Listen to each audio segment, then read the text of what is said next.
night in Norman, Oklahoma. For the 26th consecutive year, the Oklahoma Sooners ranked in the preseason top 25. It is time for college football. As tonight, Illinois State, the FCS and the Missouri Valley Conference makes their way inside Gaylord Family Oklahoma Memorial Stadium, known more affectionately as the Palace on the Prairie. Good Saturday night and welcome back to college football. Alongside former Big Ten defensive lineman and 12-year NFL veteran Tyoka Jackson, I'm Richard Cross. This is what we've been waiting for. It's here. Man, excitement's in the air, right? These guys have been hitting each other for about a month now. They get to hit the other team. We got a front row seat. Let's get excited. So many storylines around this Oklahoma program in the offseason. Chief among them, a new quarterback and a new offensive coordinator. John Mateer set the world on fire at Washington State a year ago. Now he's the Sooners quarterback. If SEC fans have not heard of John Mateer, don't be upset. He sat behind Cam Ward for 2 seasons and then burst on the scene in 2024. He's got a great release, can beat you from the pocket. He also can beat you on the move, but he can gash you by tucking and running.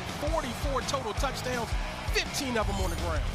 Brent Venables is excited about this season. You see the numbers from John Mateer, a big part of this reason why. Nearly 4,000 yards of total offense with 44 touchdowns a season ago. The #1 transfer in the portal this past offseason. Brent Venables going into year number 4 here at the Palace. He's excited. 17th year that he's been on the Oklahoma coaching staff. And very, very optimistic about this team. Well, he should be, because he's back calling the defensive signals. And there's no better defensive coordinator in the country than Brent Venables. Now, he is the head coach, and everybody knows it, but he is not from 30,000 square feet. He's back in the woods, and that's good for OK. Now you're going to look at Brock Spack on the sideline for Illinois State. He is the winningest coach in program history. A year ago, led his Redbirds to the FCS playoff second-round game. Season came to an end out in Davis, California. Absolutely perfect. Madison Hawk is the third member of our crew. She's on the sideline. We'll check in with her in just a little while. Illinois State won the toss. They deferred. It's going to be Oklahoma football as we get the 2025 season underway.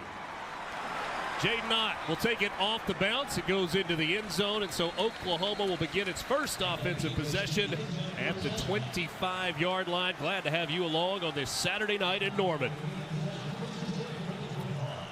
So this is what the OU fans have been waiting for, the debut of John Mateer, the redshirt junior from Little Elm High School in Little Elm, Texas, a transfer from Washington State.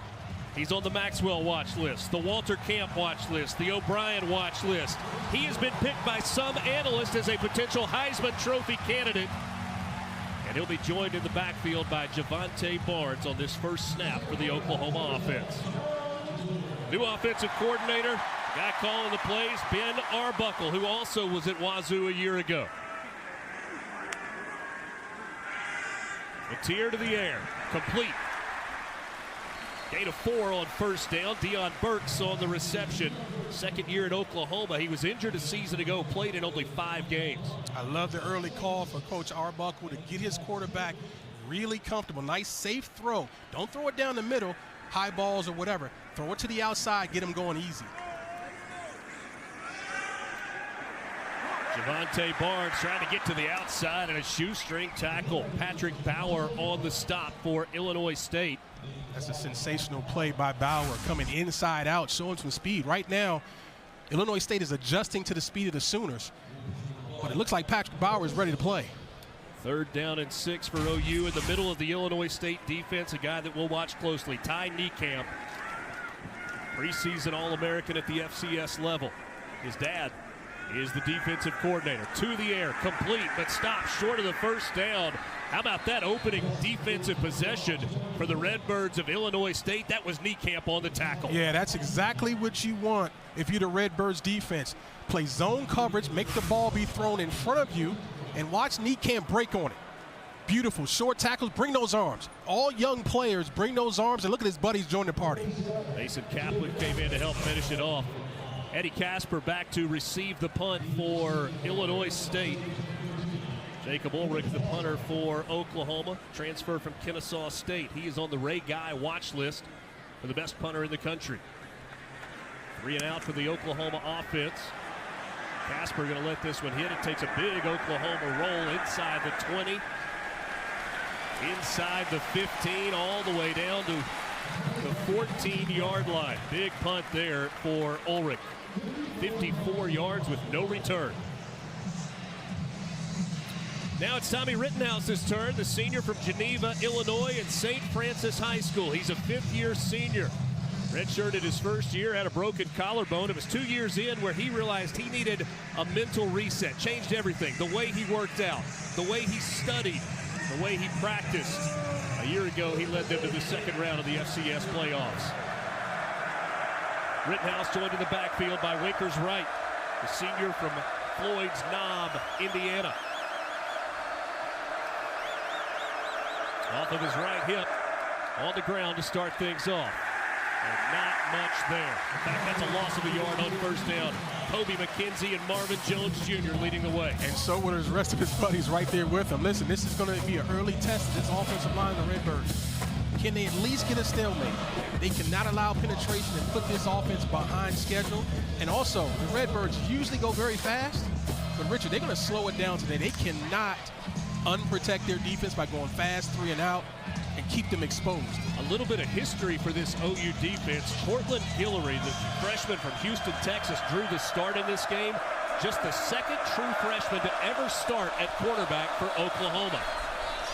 This pass is complete out to the 15 for a gain of a couple. Javon Charles there to make the tackle.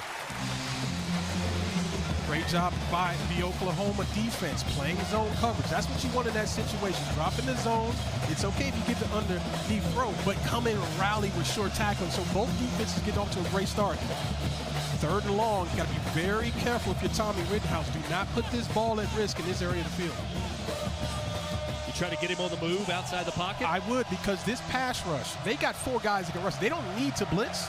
Talking about Oklahoma, they got 4 guys that can beat one-on-ones. You got to protect this quarterback. Bottom of your screen on the end of the defensive line. Watch number 32, R. Mason Thomas, 10.5 career sacks. He had a breakout season a year ago.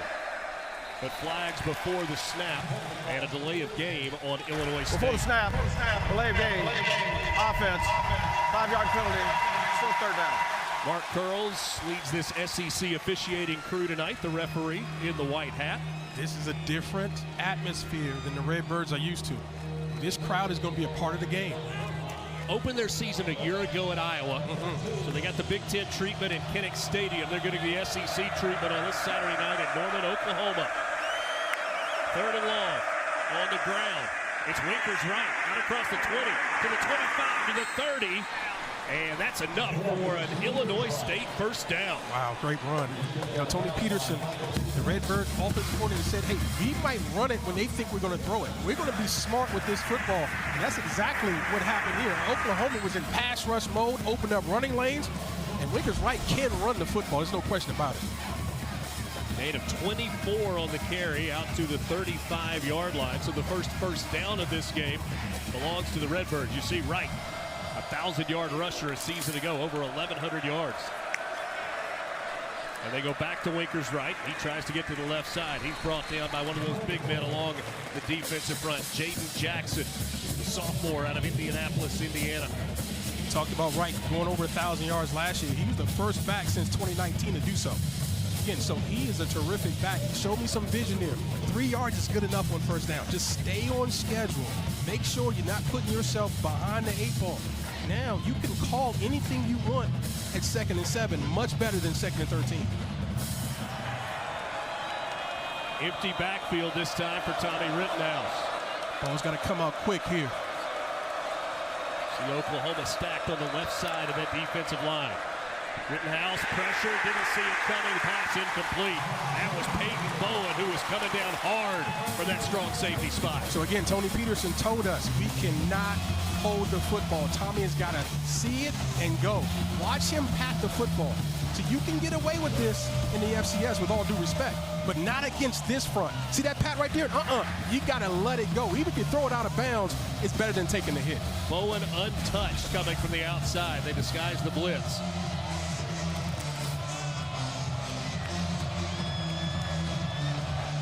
Running to get hit hard. I mean, again, you got to be smart. You want to protect the football. 3rd and 7. Rittenhouse with time over the middle, and it's incomplete. Intended for the tight end. That was Javon Charles, the intended receiver, couldn't haul it in. Kip Lewis there on the tackle. Yeah, again, breaking on the football. Nice job of being physical with those hands. Just because the receiver touches the football does not mean the play is over. You saw Lewis being physical and ending that ball on the ground. That's exactly what you want. Hayden Futch is the punter for Illinois State, sophomore out of Valdosta, Georgia. Averaged 41 yards per punt a season ago. Isaiah Satania, the Arkansas transfer, back to receive this punt. He stands at about the 17. Satania trying to get to the outside. He's got some room, and he's got wheels. Out across the 35, wrestled down at the 37-yard line. So 2 offensive possessions, a first down for Illinois State. No points here in Norman.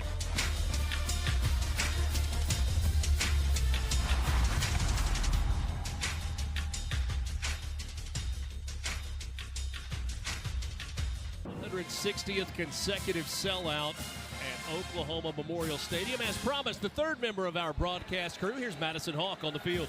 Richard, nowhere else in the world I'd rather be than right here, right now, and that's exactly how Oklahoma's new offensive coordinator, Ben Arbuckle, feels. Arbuckle has had a lot of success at each stop, but this stop finally feels like home for him and his wife, Lauren. They both grew up just 3 hours from Norman. He told me Lauren, his father-in-law, they're both diehard Sooners fans, so they had to have their first date here in Oklahoma. We're going to see him calling the plays on the sidelines as well. That first date was in 2012. It was an Oklahoma-Notre Dame game here in Norman. It was tied at 13 with 9 minutes to play. Notre Dame scored 17 unanswered. They won that ball game. So Oklahoma lost, but Ben Arbuckle won. No doubt. And they're going to put Match.com out of business with that. I'm telling you right now, fans, just come to OU game. You can find the love of your life. Well, he's been winning ever since as well on the field, and Brent Venables raves about his new offensive coordinator and his new quarterback. Mateer unloads one deep down the middle of the field, incomplete. He overshot his intended receiver, Isaiah Satania III. Well, see, this is the part of the game that OU fans want to see improvement. This offense last year only had 24 points a game, which was good for 97th in the nation. That's not good enough. That's not OU. And it was 15th in the SEC. They were 16th a year ago in the SEC in passing yards per game. Third down play for the Oklahoma offense, trying to avoid back-to-back 3-and-outs to start this game.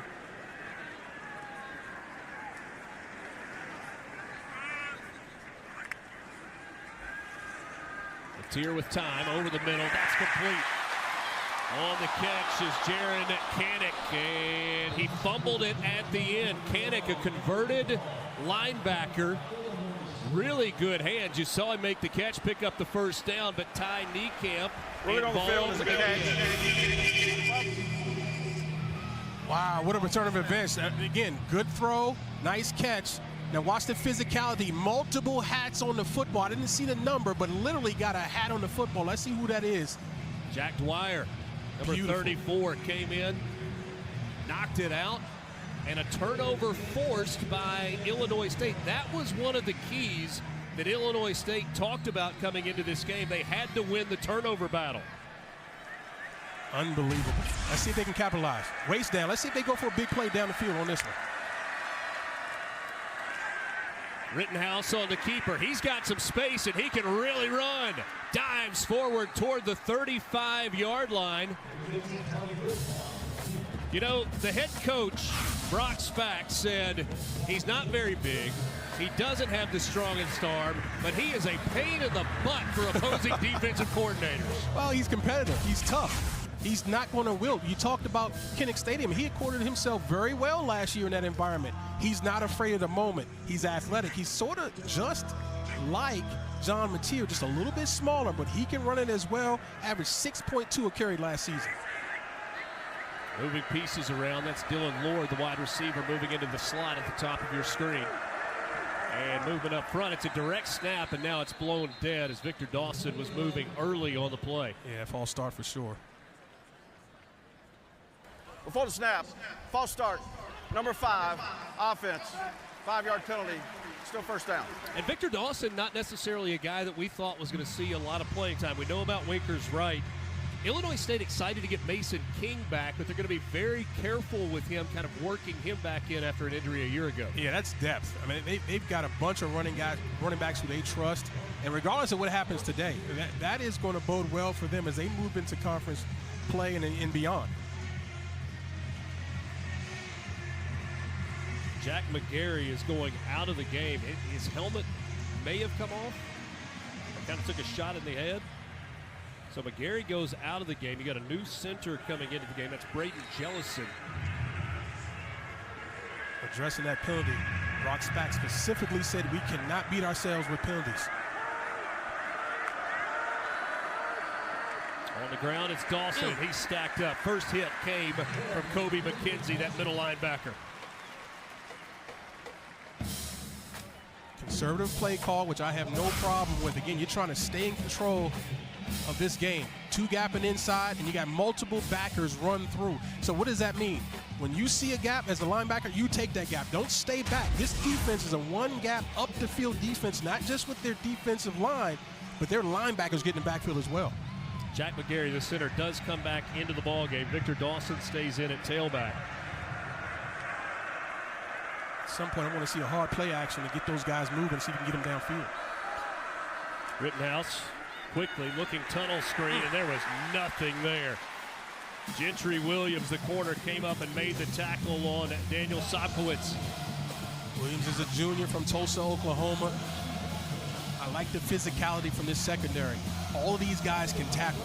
I mean, we know corners are about covering. We get that. But I got respect for any of the corners that can tackle and willing to tackle. And both of these guys, the young freshmen, Guillory and Williams, they will hit you. Loss of 5 on that play.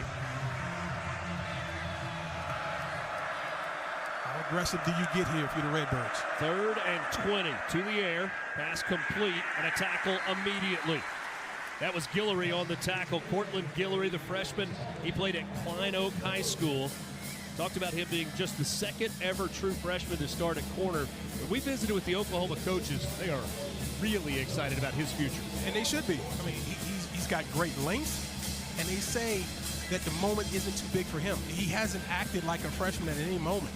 He's just fitting right in with these upperclassmen. I'm just telling you, guys like that project very well down the line.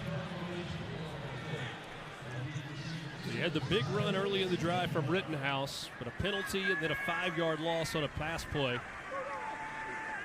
Fudge to punt it away. Oklahoma had a player coming on late. This one's going to hit inside the 5-yard line. It's going to be downed at the 6. A good punt and good coverage by Illinois State. 5:43 to go, quarter number 1. Still no score here in Norman.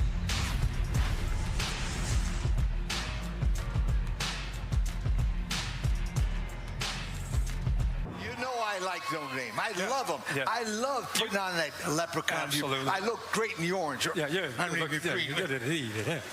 Not this week. Give it an Oklahoma head. Oh, old school this week. Come ready.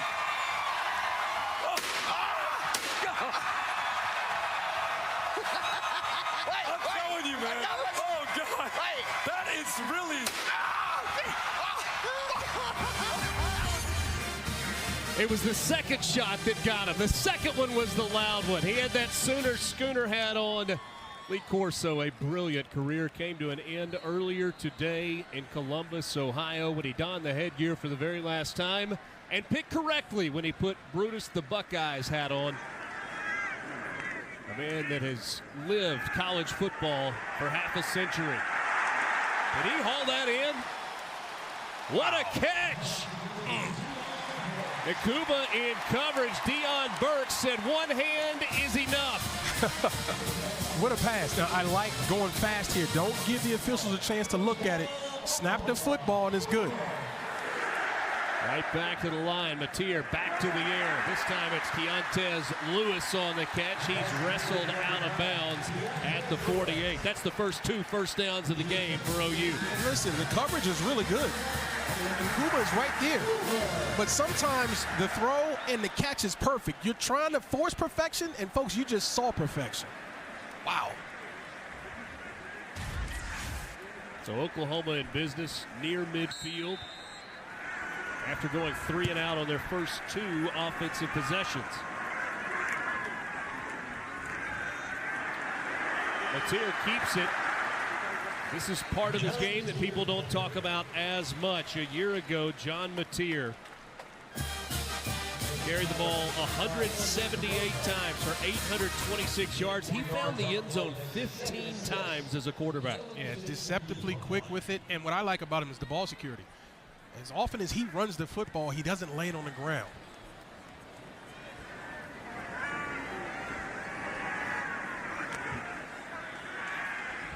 Mateer looking to throw, wasn't there. Plants his foot, now tries to get upfield.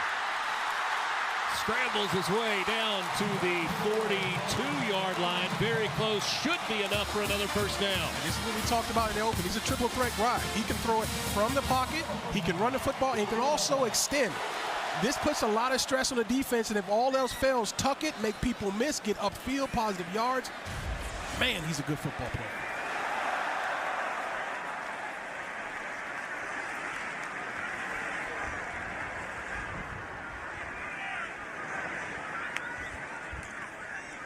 Mateer, great a year ago at forcing missed tackles, best in all of FBS. On the carry that time, Javante Barnes works his way down to the 35-yard line. And outside zone was that play, and when you got that zone block and you got offensive linemen all moving together in one direction, if your back has vision, there will be cut back lanes, and Barnes exploited one there. 2nd and 4 coming up after a gain of 6 on the carry for the senior from Las Vegas, Javante Barnes. Now you've got Barnes and the freshman Torrey Black in the game, pair of running backs. Across the middle in traffic, that's going to be short of the first down and is going to bring up 3rd down and short. Tioka, one of the things that Oklahoma talked to us about was leadership with John Mateer and how that developed quickly when he got on campus. Yeah, he's an outstanding leader. He was voted a captain, had only been there since January. Now think about that. His teammates voted him as a captain, only being there in a few months. And that's really hard to do, but it speaks to the type of man he is. He understands that football is a people business. And he came in and got with his people. Now he's a captain. 3rd down and a couple. On the ground across the 30. That's enough for a first down. John Mateer wasn't sure where to go when they started drills. Madison Hawks, his teammates told him where to go.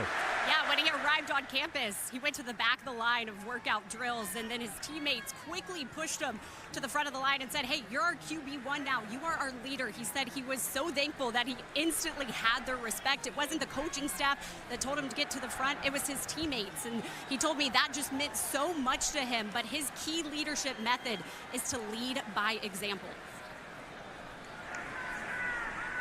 Todd Bates, the co-defensive coordinator, told us he saw that happen and still gets chill bumps thinking about the way that it unfolded. Satania on the catch, short gain there. And you saw with John Mateer on the front of that left shoulder, that captain's patch. And that says something when you've got a transfer that comes in and earns that honor. Yeah, I'm going to tell you this right now. He's a 500-pound squatter, okay? So what does that mean? When you got a quarterback who comes in the weight room and works his butt off, that inspires teammates. That makes them respect. A lot of quarterbacks don't touch the weight room very much. John Mateer is not one of those guys. Play action. Mateer over the middle, wide open. That's caught inside the 5, down to the 2-yard line. Jacob Jordan, the sophomore from Southlake, Texas. Carroll High School, the powerhouse. It's Oklahoma in business. Well, you were starting to get in a rhythm offensively, looking very good right now. Whistles before the play, movement up front. The signal is false start. False start. Number 9, offense. 5-yard penalty. Still first down.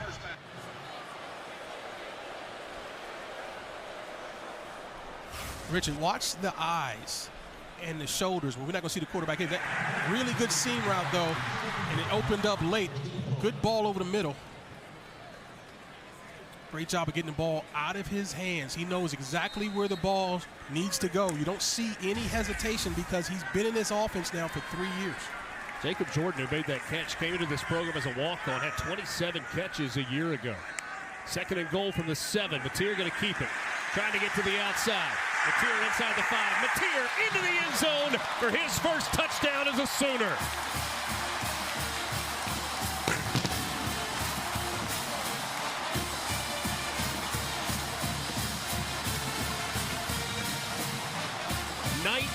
Career rushing touchdown for John Mateer. He's showing everything in his bag, folks. He's thrown it from the pocket. He's gotten rid of the ball quick. He's thrown on the move. And now you run a design quarterback sweep. That ball was supposed to hit inside. How about the vision to bounce outside with quickness and physicality at the goal line? Tate Sandell on for the extra point. It is good, and Oklahoma leads it 7-0. Inside a minute to go in quarter number 1. Took a while to get points on the board, but finally Sooner fans something to cheer about. He's a triple threat, folks. He can do it all. Tucking the football, ball security, and look at the speed to the corner. Finishing through a tackle, 7-0 OU.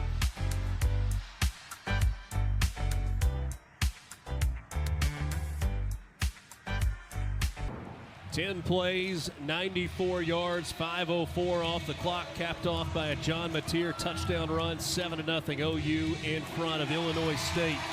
An Illinois State team that came into this year as preseason number 6 in the FCS polls. A year ago, 10-4, 6-2 in the Missouri Valley Conference. They were an FCS playoff team. Won on the road, 35-27 over Southeast Missouri State. Season came to an end at UC Davis, lost 42-10. Matt Lawson is the deep man to receive the kick for Illinois State. This one a fair catch called for at the goal line. So Tioka, a long drive for Oklahoma. 10 plays, took nearly 5 minutes. They got into a rhythm, and a big part of it was the offensive line began to push around the Redbirds' defensive line. And when the offensive line can give time and open up lanes, you can call whatever you want. And obviously, you got one of the very best play callers in all of college football in Ben Arbuckle, and you got a quarterback who's hot and comfortable. And so now it's the offense's turn for Illinois State. Only 39 seconds to the end of the quarter. That's going to help. How important to get a first down or two, give that defense a chance to rest? Very important. You mentioned 10 plays. Rittenhouse to his right, dumps it off. That's complete. Out to the 30 for a gain of 5. Scotty Preston Jr., one of the tight ends in this group for ISU. But to finish the point, you mentioned 10 plays in that last drive. It would be a recipe for early disaster if the Redbirds can't take time off the clock and string together some plays and get a first down or two, if nothing else, to get that defensive rest. Illinois State more than happy to let the clock tick off and go to the sideline. They Smart. are a tempo team, and yet their offensive coordinator, Tony Peterson, said, we're going to huddle, we're going to slow it down on every single play. It's our best chance against this Oklahoma team. 15 minutes in the books, the season opener from Gaylord Family, Oklahoma Memorial Stadium. 7-0 in front of a sellout crowd in Norman. Sooners in front.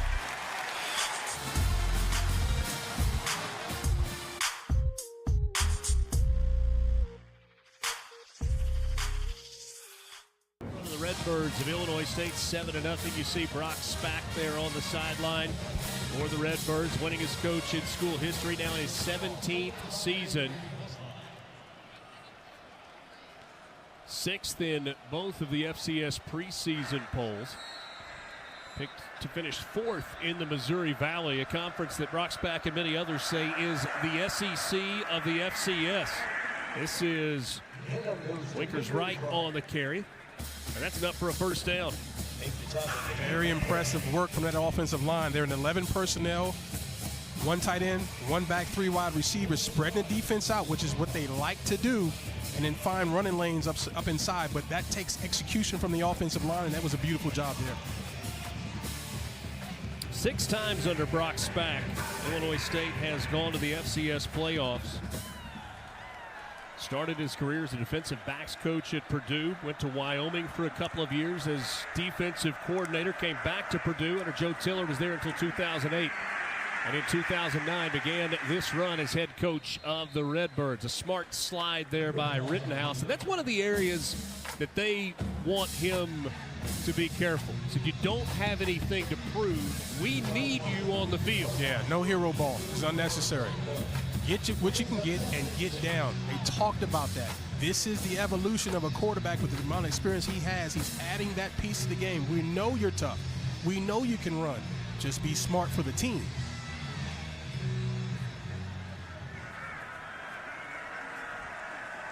Wright stays in at tailback. We've seen 2 different ones for Illinois State so far. Victor Dawson, Winkers Wright got the start. Rittenhouse to the air, a look-in pass, and that one is dropped by Sobkowitz, and that is rare. He was a 1,100-yard receiver a season ago, second team All-Missouri Valley twice already in his career. NFL scouts like his size and his ability to go up and get the football. That time, he just can't miss the layup. I mean, this is the type of game where plays like that become magnified. You run a slant, it's open, the ball's on time and on target, and you drop it. 80 catches a year ago for Sobkowitz, who's lined up at the bottom of your screen. Rittenhouse out quickly, goes right back to Sobkowitz. A flag comes in. The catch was short of the first down. We'll check the call. Yeah, I think that's a PI, partner. I think you've got a grab to the back of the jersey. Number 4, defense. The penalty is a first down at the spot of foul. Sobkowitz is working against the freshman. Man coverage. He doesn't want to let him inside. Beautiful job of getting inside. Here comes the ball, and there's the grab from the back of the jersey. He'll learn. Talking about Cortland Guillory. You can't grab a jersey and pull it. That's easy for the striped shirts to see it. Get in there tight and be physical with your hands. If you're beat inside, finish the play with your hands on the football. A couple of first downs on this drive for Illinois State. Approaching midfield from the 45 to the ground. This is Victor Dawson. Short gain there on first down. You say short gain, and it was. That's because it was excellent reaction by number 10, Kip Lewis. See Victor Dawson again, another one of these backs. They're rolling in, keeping them fresh. That's very smart. Play a lot of guys early. A lot of times these FCS teams tend to wear down against the pressure of the FBS. If you've got multiple people that you trust, you need to play them and play them early. Kip Lewis earned the nickname Pick Lewis a year ago. 2 pick 6 return for touchdown. 1 against Auburn, 1 against Alabama.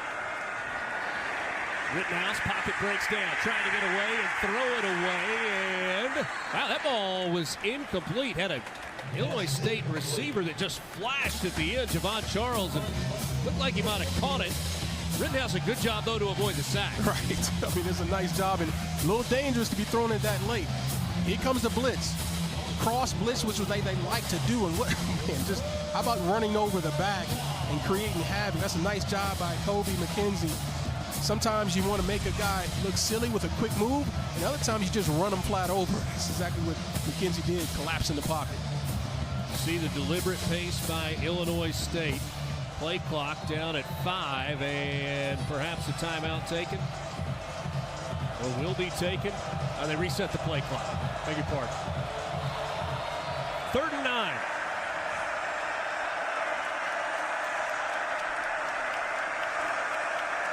Casper, the motion man. Rittenhouse over the middle. This one through the hands of Sobkowitz. Guillory in coverage. So listen, Rittenhouse had some pre-snap information. On the motion, he knew it was man coverage, and he knew exactly where to go with the football. But against this defense, these receivers have got to be able to make the tough catch because they're not going to be running wide open against a strong secondary like OU's. And an interesting matchup that we've seen Illinois State go to. They think they've got the advantage with Sobkowitz against the freshman Guillory, but Guillory holding his own. No question. He's really tight there, but you got to squeeze the football. I mean, your quarterback is counting on you as a senior to make the play. Last time, Hayden Futch was able to down it at the 6-yard line.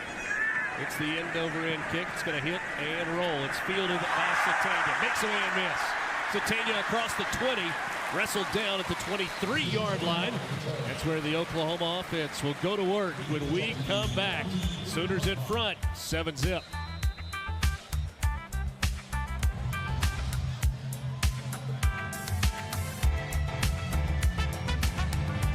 SEC on ESPN. Norman, Oklahoma for the season opener between the Oklahoma Sooners, ranked 18th in the country, and Illinois State. Next weekend, a triple header on the SEC Network. It started with Utah State and Texas A&M from Bryan College Station. Then it's South Florida in Gainesville. DJ Lagway and the Gators hoping to avoid the fate that we saw last night. We'll finish up the day on the SEC Network with ULM in Tuscaloosa to take on Alabama. 30 of the 8 games involving SEC teams next weekend. Nice play by Jake Anderson. He's been getting off the top of the pile a lot. How about 8 of 9 to start the game for John Mateer? Make it 9 of 10. Jaron Kanak, he holds on to the football this time. A big play for the tight end. The senior out of Hays, Kansas, who is a speedster. 10-3 in the 100-meter. Get excited, Boomer Sooner folks. You got a big-time quarterback again. 73 yards on the pitch and catch. This one hopper. And then he skips one after I give him that love, right? This is the easy throw, but makes the hard one. That's a beautiful ball. And lead them to grass. Don't lead me to defenders. Lead me to grass. We talked about it. He can do it from the pocket. He can do it on the move. And he can run the football. Whatever you want, he's got it. By the way, I'm not a math major. I don't think the 73 yards is right. That's okay. It was a big play. Knocking on the door of the red zone. Back to the air. How about a touchdown, Deion Burks?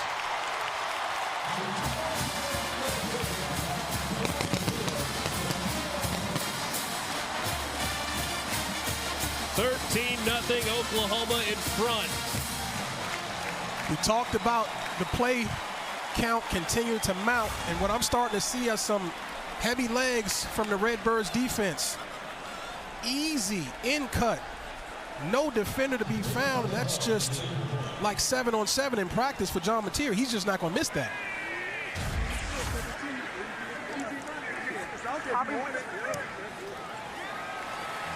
Extra point good. It's now 14-0. The Sooners taking control of this game. He was excellent last year at Wash U. Now he's got better people around him. His career is ascending, folks. 14-0 Sooners.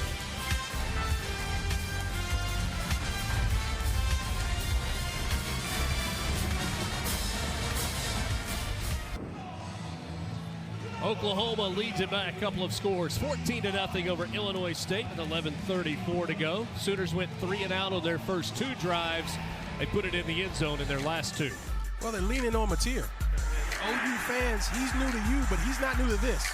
And what do I mean by this? He's been in the same system with the same coordinator for now 4 years. Redshirted one, right? Now he's playing, this is his 3rd year. So, you've got a confident, experienced quarterback who understands what's happening. He's leading this offense impeccably.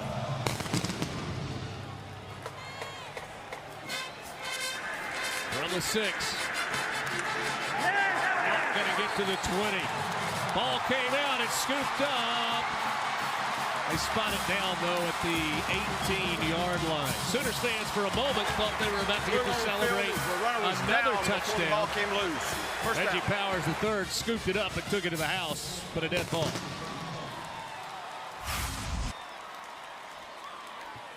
Covering up with 2 hands.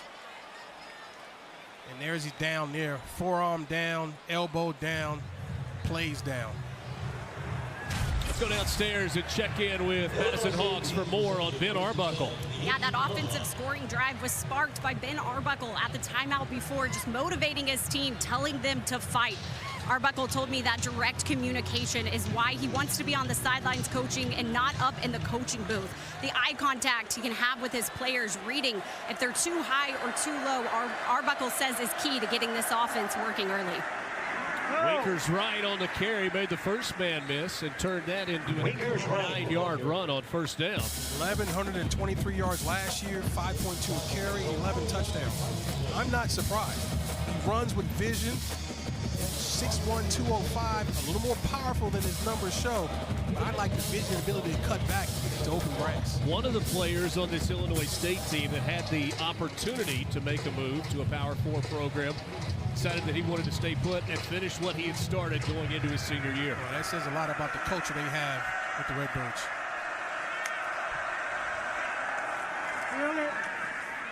Out across the 30, another hard run and a first down for ISU. So listen, it's 0 points on the board for OU defense, which is great. But I'm just telling you right now, Brett Venables is not going to be happy with how these backs are falling forward. Big-time defensive players, they knock the ball back.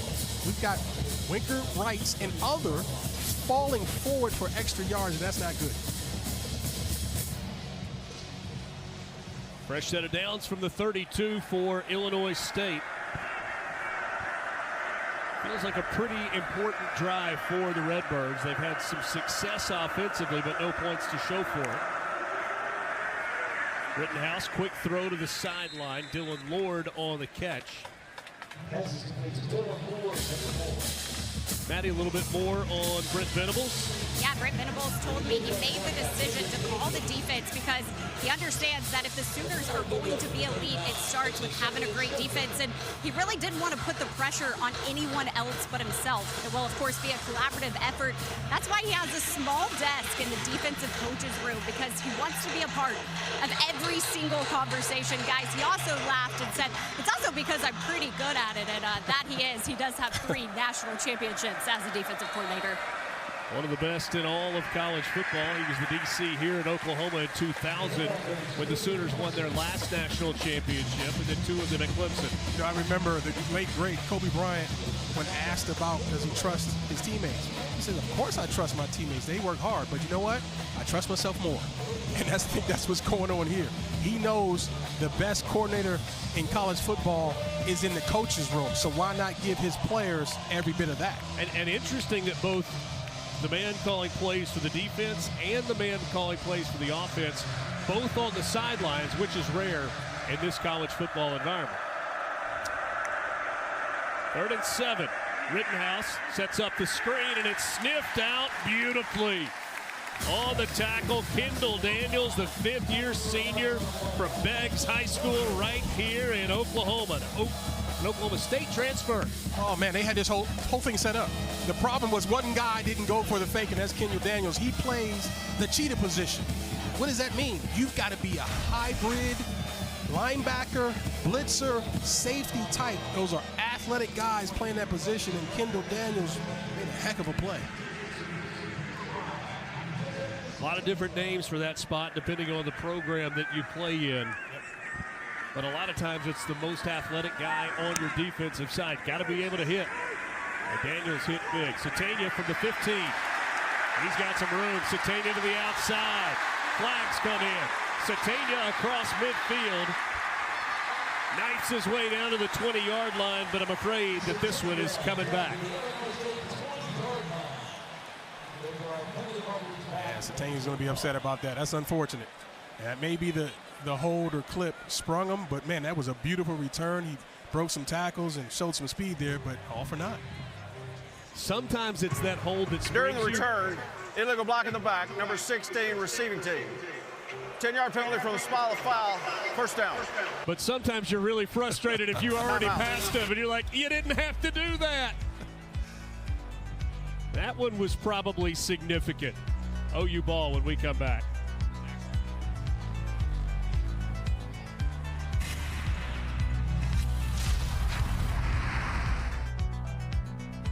Next weekend here in Norman, it's the Big Ten in the SEC. Michigan and Bryce Underwood, John Mateer and Oklahoma squaring off next Saturday night under the lights. How about this QB matchup? Bryce Underwood the freshman named the starter for the Wolverines coming into the year. Nothing young about John Mateer. Ty Niekamp. You see Underwood, the #1 overall prospect, longtime commitment to LSU. A very publicized change of mind to go to Michigan. Big Money Bryce is what I call him. Big Money Bryce feels like a pretty good nickname. And he'll be on a big stage next Saturday night. The day will begin with College Game Day here in Norman. That time they emptied the backfield. And 9 times out of 10, when they do, the ball's got to come out quick. So the D-line should get their hands up and get their hands in the throwing lanes. But when executed perfectly, there's going to be room. They're going to play off coverage against these guys because of the speed of OU. Gain of 16 there for Satania. Another complete pass. Mateer gain of 4 on first down. Deontez Lewis, a couple of catches so far. So they're showing Michigan a little bit different look now. Now it's a ball-controlled passing attack.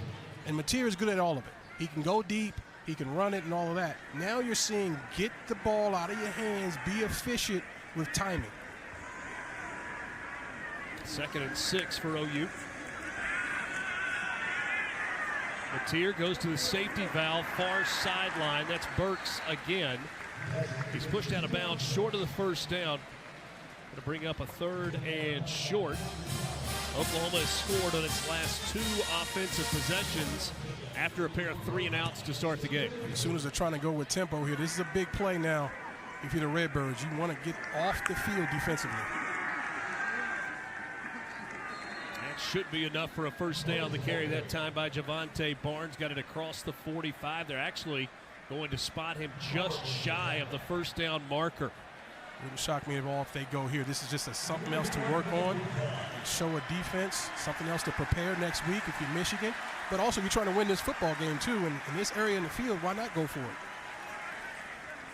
Brock Spack told us that this is the deepest defensive line he's had in his 16 years, this into his 17th season.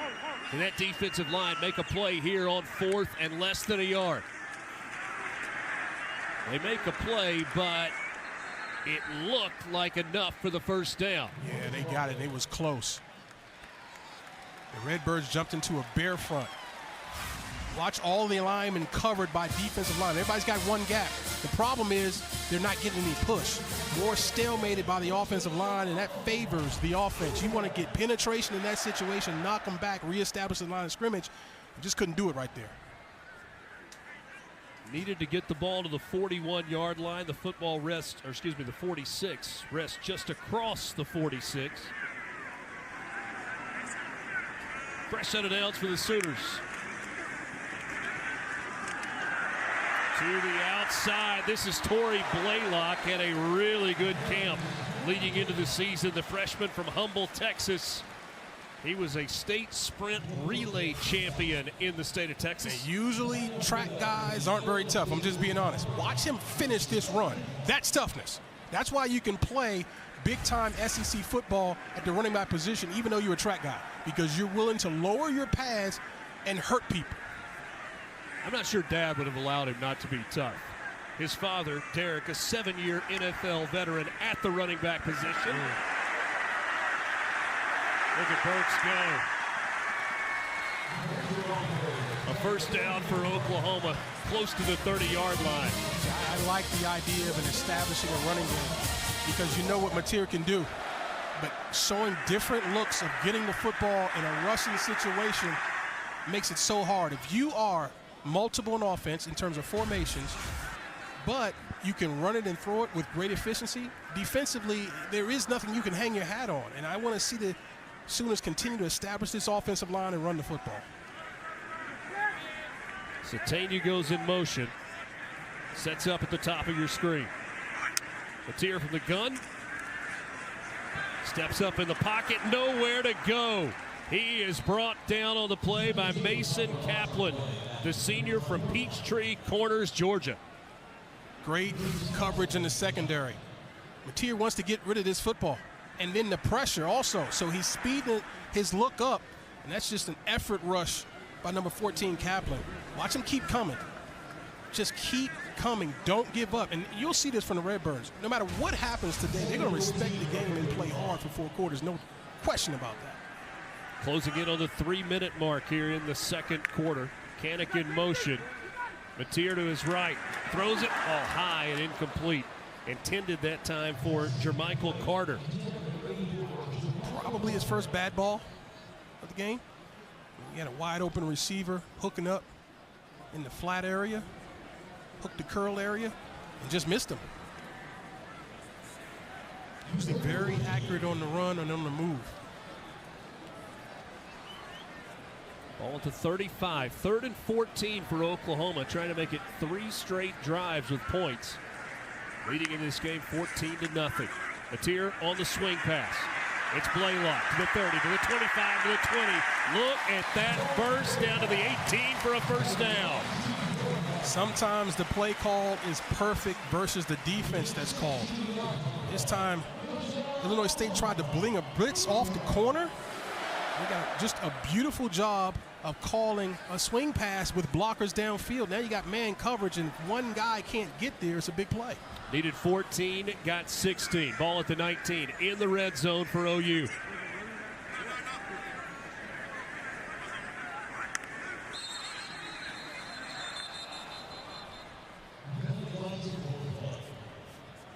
Before the snap, false start, number 71 and 78, offense. 5-yard penalty, still first down. Back to that swing pass. Timing is everything in life and in football. And I guess obviously Ben Arbuckle felt the blitz was coming. And look at the blocking downfield. You can't play wide receiver for OU if you're not willing to block. They got a bunch of guys who will stick their nose in.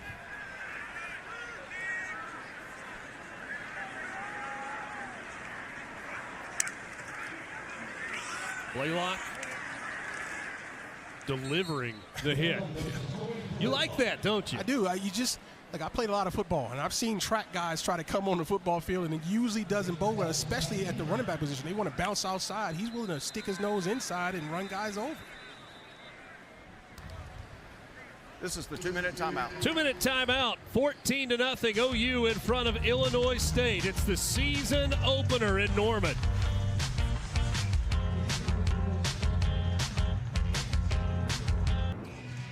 Oklahoma leading 14-0 and threatening to score once again before halftime. 2 minutes to go until the halftime break, when the pride of Oklahoma will take the field. You can watch their halftime performance on the ESPN app. Maybe the biggest differentiator between college football and the NFL, the marching bands. No doubt. And they work.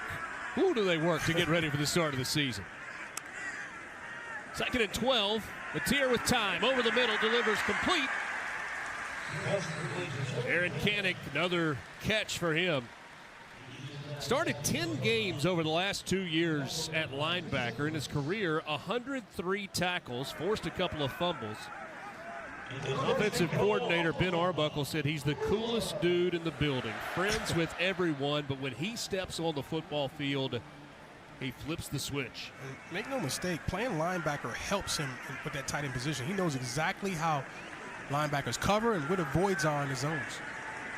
Blaylock in the backfield. It's Blaylock on the carry. Picks his way down to the 5-yard line. Gang tackle there. I like this freshman now. He hasn't really bust loose yet. We talked about his top end speed, but just the discipline to run up inside, the fearlessness, and then also the impact on contact. Just a freshman. 2nd and goal from the 5. Oklahoma trying to make it 3 straight possessions in which they get into the end zone. Inside a minute until the half. Blaylock into the end zone. Touchdown OU.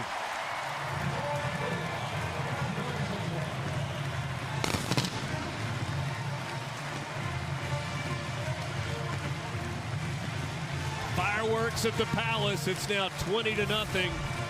And how about the arrival of the freshman running back, Torrey Blaylock? We talked about his willingness to run hard, but that time he showed me he's running hard up inside with his eyes open. Did you see that subtle cutback to find the hole and finish behind his pads? Man, I'm just enjoying it. We're witnesses right now. This kid's a teenager. Extra point good from Jacob Ulrich. And with 51 seconds until the half, it's now 21-0 Oklahoma. Just a basic dive play into the A-gap. And a lot of guys would have been content just running up inside and hitting whatever they hit. He showed that he can have his feet underneath him, be patient, and then explode through the hole with physicality. He's got it all, folks. Again, we haven't seen him bust loose on the corner. But if we do, not many people are going to be able to catch him, not just on this field. He's going to be one of the faster guys in the SEC.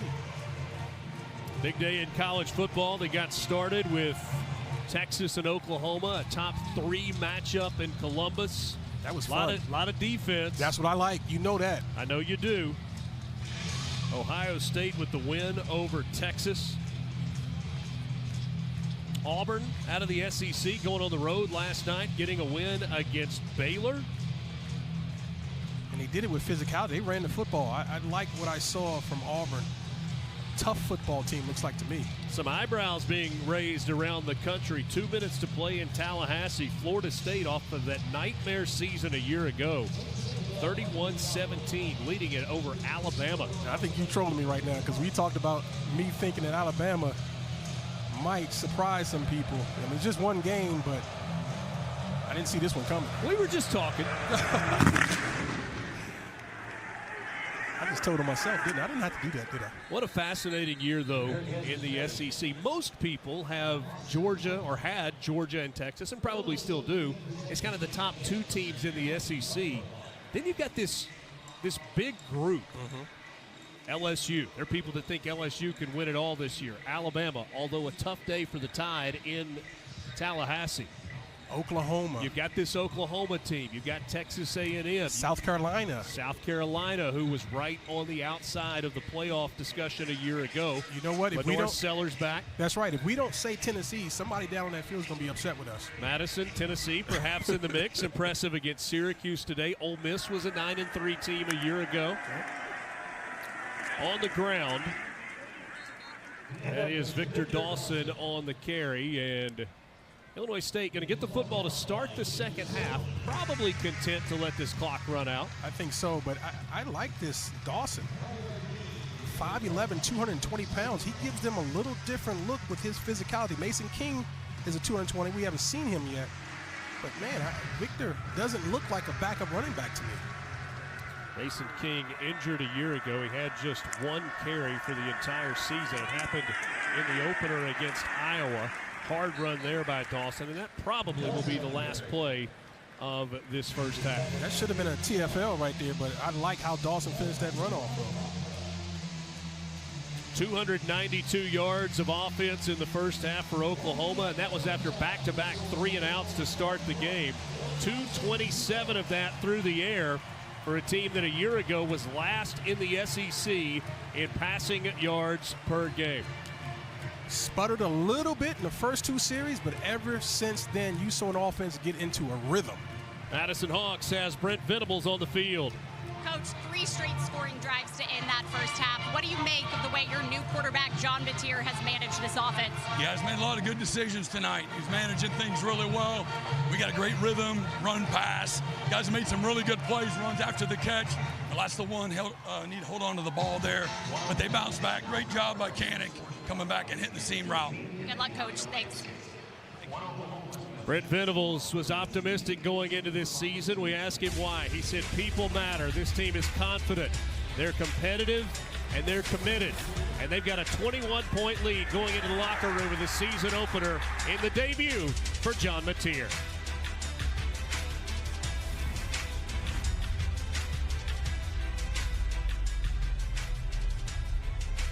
Halftime score in Norman, Oklahoma, 21-0. The 18th-ranked Sooners leading it over the Illinois State Redbirds out of the Missouri Family Conference. Back at the Palace on the Prairie, another sellout tonight alongside Tyoka Jackson. I'm Richard Cross. Madison Hawk is on the field. a dominant performance in the first half for Oklahoma, but it took a little while to get going. It did, and I'm not shocked by it. It's still the first game for everybody, right? They breaking in some new guys in the front, new center, new guard. I mean, this thing is going to happen. 2 series is all it took, though. And they leaned on their quarterback to get this offense in a rhythm, and he responded hugely. John Mateer starting on that third drive, got the Sooners going on multiple occasions. You called him a triple threat. Yeah, and it's because I watched the tape, and the tape showed everything that you're seeing right now. And you would think, well, okay, listen, that was at Washington State. Can he do that with Oklahoma and the SEC? We're not in the SEC yet. But yes, the answer is yes. When you play with better players, it makes your job easier. I expect him to do exactly what you're seeing now. Maybe it won't be quite as easy, but he's going to give you an entire bag, throwing it from the pocket, on the move, and tucking and running. And again, for an offense that was at the bottom of the SEC a year ago, 292 first half yards, 227 through the air. It's a different look. You see the 13 first downs in the first half for OU. Sooners lead at 21-0 over Illinois State. Coming up next, we've got the second half of the season opener. Oklahoma trying to start the season off with a win at home against Illinois State. Second half coming up next.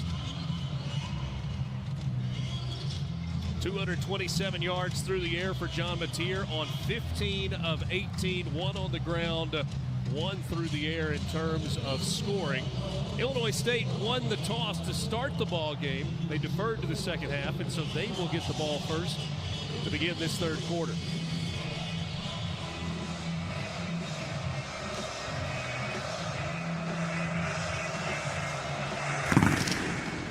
Second half underway.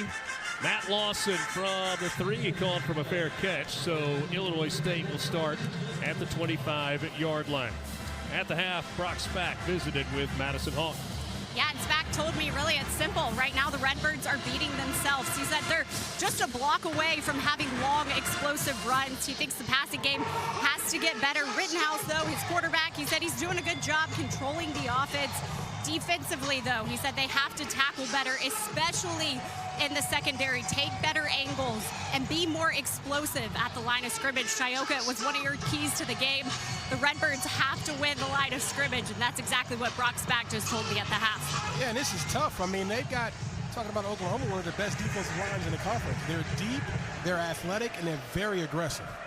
The passing game has been virtually non-existent for Illinois State. Rittenhouse 5 of 11 for 12 yards. That's going to help right there. A 10-yard completion on first down and another first down for the Redbirds. I like how they got Rittenhouse on the move. Get him away from that pressure. Get him away from that aggressive defensive line. First of all, it starts with a hard play action. And we talked about that in the first half. Give him that hard play action because these linebackers react quick, and that will open up throwing lanes. Winker's right, the leading rusher in the first half, 6 carries for 48 yards, including a 24-yard run.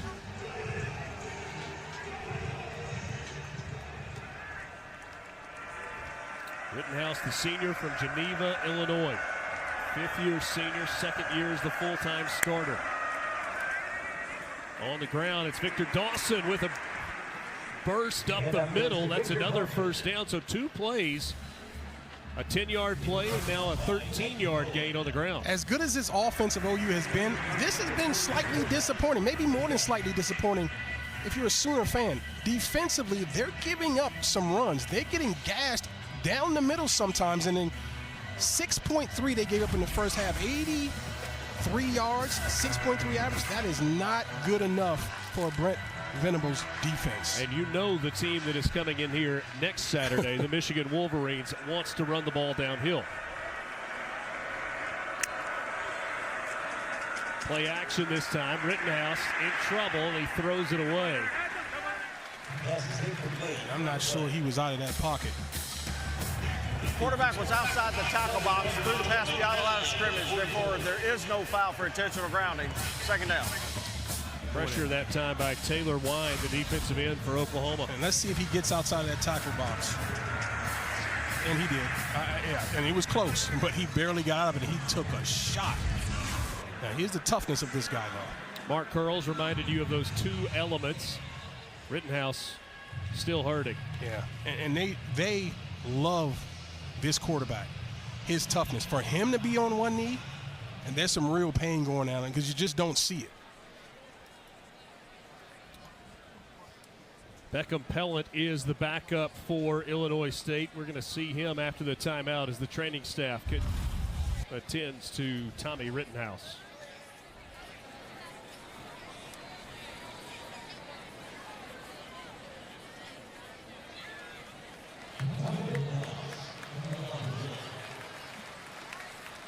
Get rid of the football, but he took a shot from Taylor Wine. Watch that right elbow, that throwing arm. It's going to hit the ground first, and that's smarts.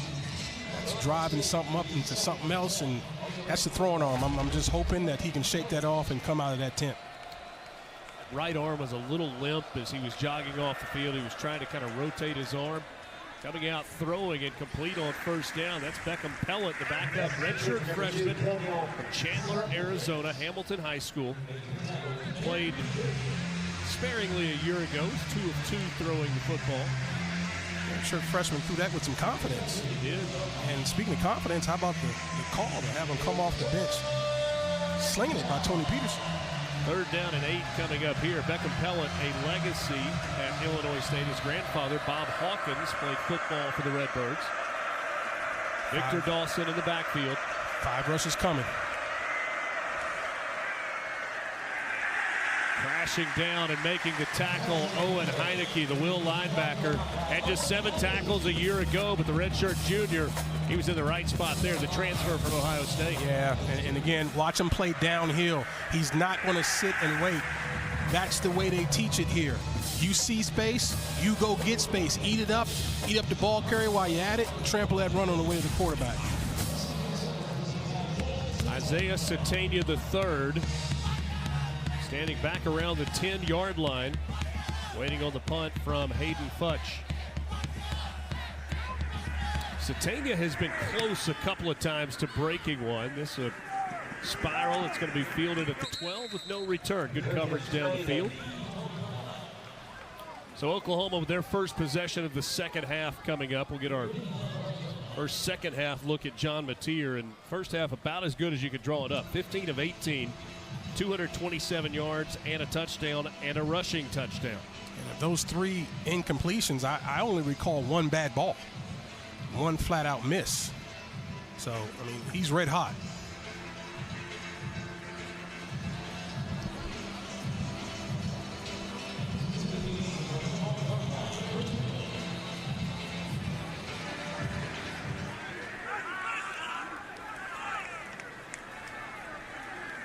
Offensive coordinator Ben Arbuckle, I think this was affectionate when he said it, that John Mateer's a meathead. He said he's a football player first, a quarterback second. It's almost like he's a linebacker that throws it and runs it well. Yeah, that was a compliment. It was. when you call me a meathead, I get a little upset. But for a quarterback, that's a compliment. He is a regular guy. He's one of the guys. This is Blaylock. Flags come in. The carry was enough for a first down, but we'll have to check the marker. How about the freshman starting the second half? Why not? I mean, they got to be loving the way he's running. I'm so impressed with it. Holding, number 12, offense.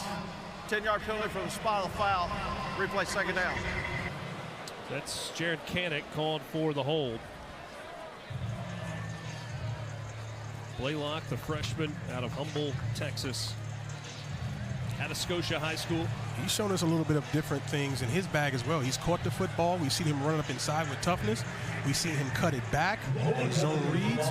We've seen him run with his eyes open, make people miss in the hole. He's got it all.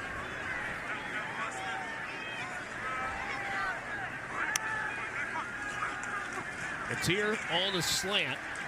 Caught at the 15. Couple of tackles broken by Deion Burks, and he's finally going to be corralled and dropped at the 15-yard line, and that will bring up third down. This is what Coach Brock Spack was talking about. He wanted to tackle better. And that's easier said than done when you got receivers who refuse to go down. He's fighting for every yard. But now what I will say is the Redbirds continue to fight. You see multiple hats on the ball, not just one tackler. 3rd and 7 coming up. You remember, to start the game on the first 2 offensive possessions, Illinois State's defense was able to force 3 and outs, trying to do so to start the second half as well. Mateer flushed. And being brought down around the knees as he let that one go. Patrick Bauer with the pressure, and indeed the Redbird defense does force a 3 and out. That's how you come out of the locker room for the second half. They showed pressure, backed out of it, was able to win one-on-ones up front. Linebackers backed out. Here comes late pressure, and now keeping contained. A lot of times, Mateer can turn that corner and wreak havoc running down the football, but that was just excellent effort by Patrick Bauer to not let him get to the corner and force an errant throw. Eddie Casper back to return the punt. By the way, for all the good people at Humble, Texas, I know I mispronounced that high school, but I'm not even going to try it again. You have my apologies. Casper with some room. Short punt. The return is across midfield, and so Illinois State will begin their second possession of the third quarter in plus territory, trailing 21-0.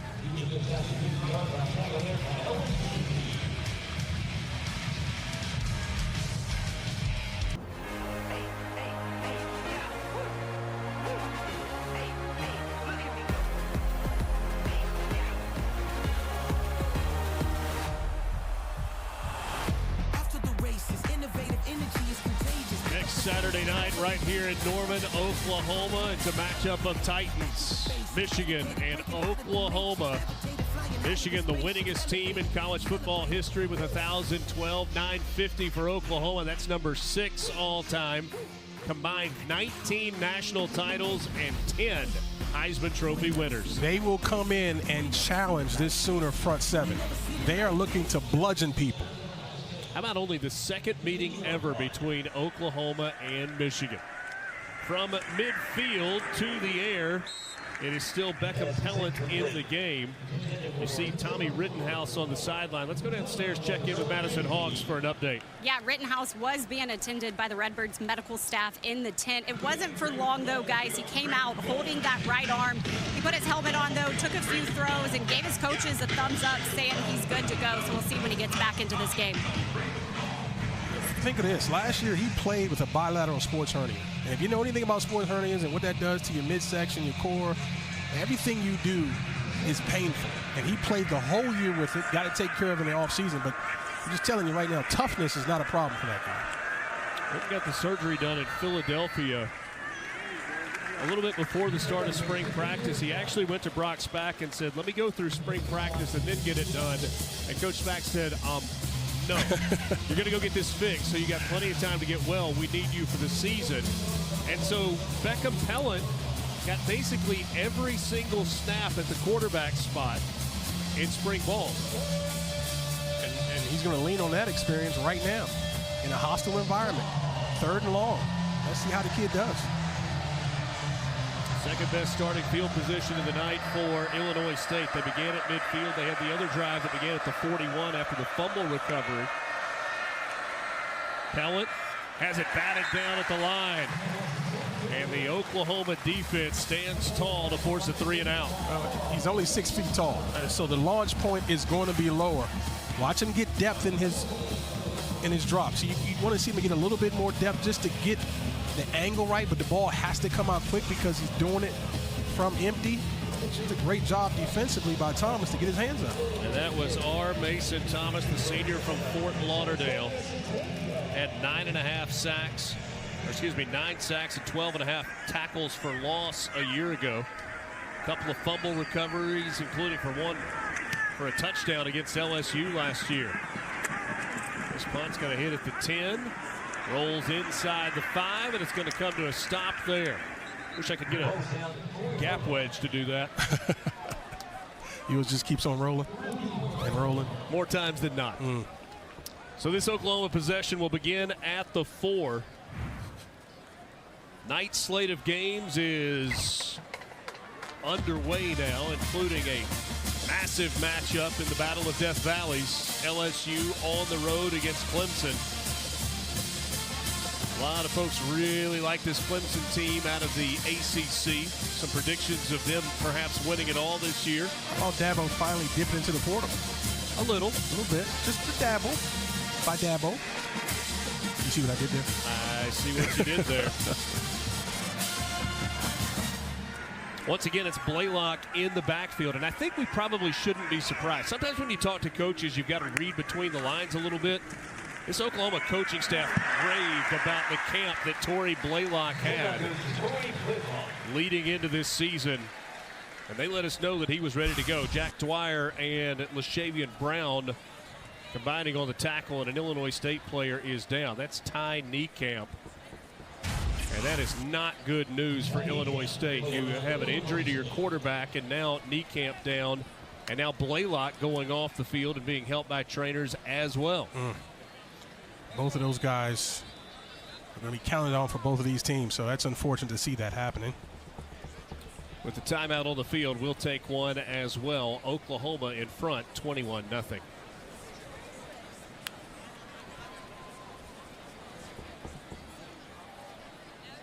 Niekamp, see there on the left side of your screen, he knifes in, and it's like a little friendly fire at the end of that. And then Blaylock was helped off the field into the injury tent as Javonte Barnes is back in running the football for Oklahoma. You see Niekamp there. Great story. Ty Niekamp, 112 tackles a year ago, 11 for loss. 12 passes defended.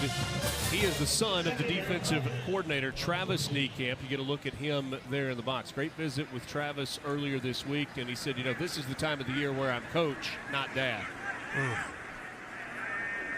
Xavier Robinson into the game for the first time tonight for Oklahoma. He is the tailback as Mateer looks to throw. He throws, and that pass is intercepted. Shadwell Nakuba II, the transfer from Louisiana, stepped in on a throw that was a little bit behind the intended receiver. And you wonder if that was on purpose to lead him away from the defender. You got to ask yourself, did the receiver drift away? Watch him turn. And see, he's leading him away from number 0 because he knew that he'd be able to make a play on the ball. That's Jamarcus Smith coming from the inside, and just led him a little too far. This is Coach Niekamp, stoic in his reaction in the booth, but a turnover and the best field position of the night for Illinois State. How about the catch by the defender, though? Outside his body, had to lay out.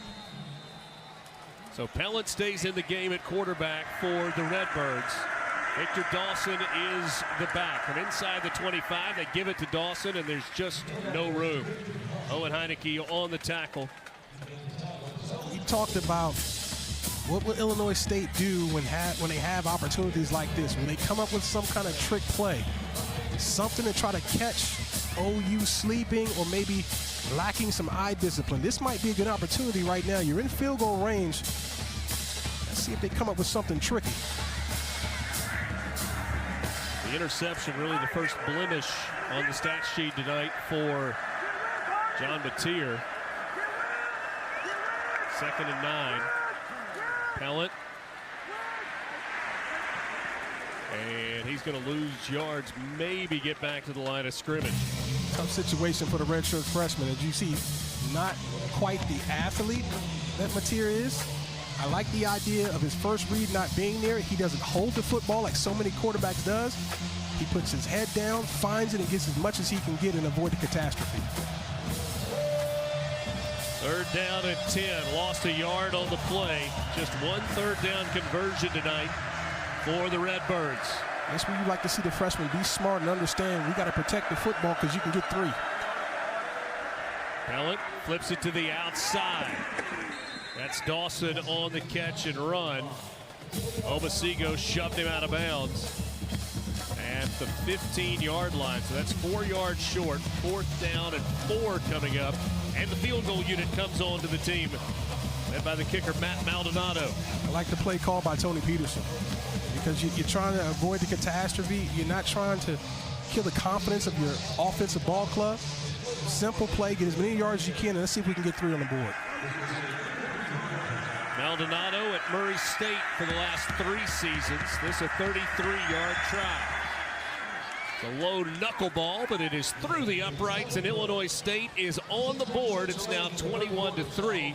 with 6:26 remaining in the third quarter, so points off the turnover. Yeah, and that's good complementary football. Like you said, the points off the turnovers. You make a play defensively. The number one thing you have to do on offense is change the scoreboard. Obviously, they want the big number, but they'll take 3. John Mateer, the latest in a line of significant transfer quarterbacks at Oklahoma. You can go back to the 2000 National Championship team. Josh Heupel made the move in from Snow College. Baker Mayfield was at Texas Tech, won a Heisman. Kyler Murray, Texas A&M, won a Heisman. Jalen Hurts, Alabama, finished second in the Heisman voting. He just happened to be playing in maybe the most prolific season for a quarterback in college football history when Joe Burrow and LSU went undefeated and won the national championship. Yeah, but he got the big ring before Joe, so I'm sure he's getting over it, right? Super Bowl champion quarterback Jalen Hurts. What a great story. Hurts losing that job to Tua Tagovailoa at Alabama, stayed on, ultimate teammate, came back to the SEC championship game. He was huge. Waited until the offseason, transferred in, and boy, he was big here in Oklahoma as well. How about that run of quarterbacks? Most programs would like to have just 1 or 2 of those guys. I mean, those are legendary players. And you didn't even see in that graphic the other Heisman Trophy winning quarterback, Jason White, back in 2003. Yeah. It was so impressive going over to their locker room and seeing all those Heisman trophies lined up. Quarterbacks ranked in the top 25 for ESPN. Top 25 players. See some of the quarterbacks ranked. John Mateer, 16th best player in the country at the quarterback spot. 3rd highest ranked quarterback in that list on ESPN. And here he is to start this drive, hands it off. Not much there for Xavier Robinson. Been impressed with this defense. Obviously not a lot of help offensively, just 3 points on the board, and they've had to do it the hard way. Gave up a couple big plays, but for the most part, they played really well against extremely talented offense in Oklahoma. Oklahoma, a total of 7 Heisman Trophy winners. The first 3 were running backs. The last 4 have been quarterbacks. Mateer, not so sure that his coaching staff wouldn't prefer to see him just step out of bounds there as opposed to fight for that extra yard. Yeah, because when you do, especially when you got hustling big guys in white jerseys, they fall on you. And sometimes, as we've seen already, it's not the initial hit that gets guys injured, it's the fall.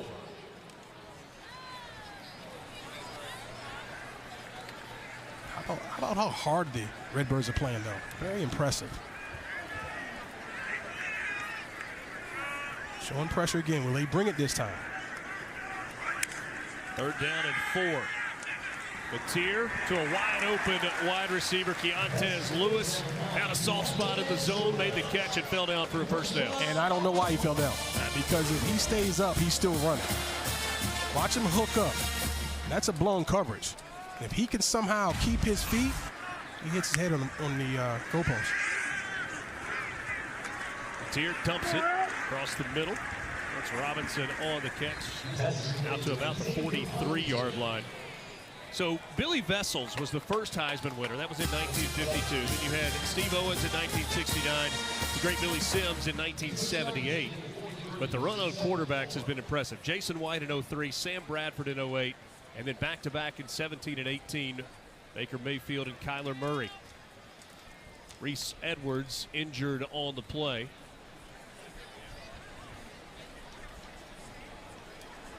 So John Mateer, a hard worker, but it is a scripted schedule of work. And this is something that started at Washington State. For more on that, Madison Hawks Tell us about this schedule that Mateer is keeping. Well, John Mateer has complete trust in his offensive coordinator, so much so that Mateer allows Arbuckle to schedule out every minute of his week, down to the time when he can get on social media, when he can eat, if he can nap that day. They even have his bedtime scripted out for him. It's 9:30, and then he has to have lights out off his phone and hopefully asleep by 10:30. You mentioned it. Arbuckle started this with Cam Ward back at Washington State. Ward, of course, going on to be this year's #1 NFL draft pick. But guys, this isn't about micromanaging Mateer. It just gives perspective into how determined and focused Mateer is during the season. Cam Ward has carried that schedule with him to the NFL. You've heard some of the Tennessee Titans coaches talking about how meticulous he is in terms of time management. 168 hours in a week, and every single one of them is scheduled for John Mateer. All of them are accounted for. Now, if I can somehow get this to my kids, I mean, but that would be really helpful, right? Time management, man. They told us phone off at 9:30, asleep by 10:30. Yeah, good luck with that. You got teenagers. Amen. First and 10 here for OU. Play action. Mateer running out of time, and then he just makes something happen. This is what he does with his feet. Scrambles for a gain of 6. Well, I thought he was going to get drilled. Goes onto the football a little bit. Now, here comes the free hitter. Man, that's some quickness right there. Does a great job of avoiding and getting down. He slipped a little bit. Make sure you get down, Mateer. You don't need to be taking big hits. 6 carries, 27 yards, and a score tonight for Mateer.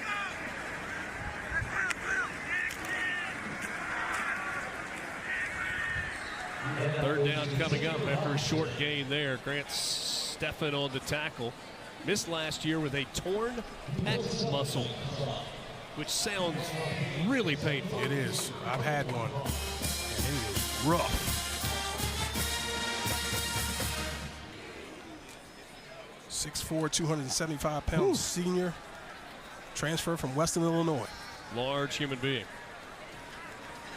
Looking for a stop here on 3rd and 2. OU needs to get the ball across the 43. They'll go to the ground. It's Xavier Robinson, and he is going to be right at the line to gain. It's going to depend on the stop. Dexter Niekamp, the younger brother of Ty Niekamp, the second son on this team that is Travis Niekamp's offspring, on the tackle. 4th down and less than a yard. Dexter Niekamp redshirted a year ago. Talented young player. Mateer under center for the first time tonight. 1 hard count. Trying to get the Redbirds to jump. Will they run a play? I think so. Into the neutral zone, but got him back, and a timeout taken by Oklahoma. Unable to get Charge timeout. the defense Oklahoma. to jump and make 30-second contact. timeout. So we'll see if they go for it here on 4th and 1, or if they decide to punt it away and make Illinois State go the long distance.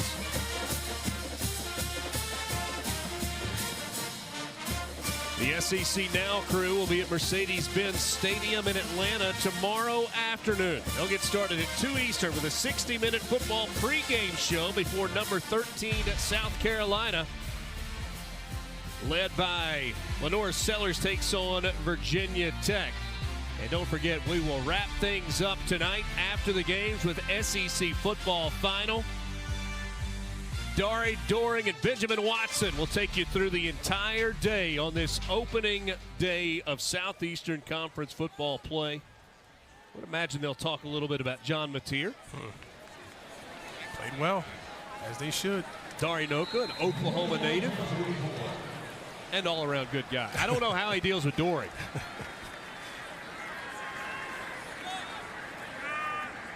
Offense back out for the 4th and 1. It's a handoff, and Robinson picks his way through the crowd for a first down for Oklahoma. I think as Oklahoma goes through this schedule, this is going to be the key. Can they efficiently run the football? They don't need to run it let's say, like Michigan does with that many attempts. But when they do call it, can they be efficient with it, and can they get physical in short yardage? We've seen 3 different running backs. Jaden Ott has not played at running back in this game. We've seen it on special teams. A little banged up in camp. The highly thought-of transfer from Cal. Completion there to Carson Kent. And to your point, he hasn't played 1 snap in the SEC, but he was second team all SEC preseason, right? I mean, that's how good he is when he's healthy. Jaden Ott, the senior from Chino, California. Went to Norco and then Cal. He is on the watch list for the Maxwell and the Doak Walker.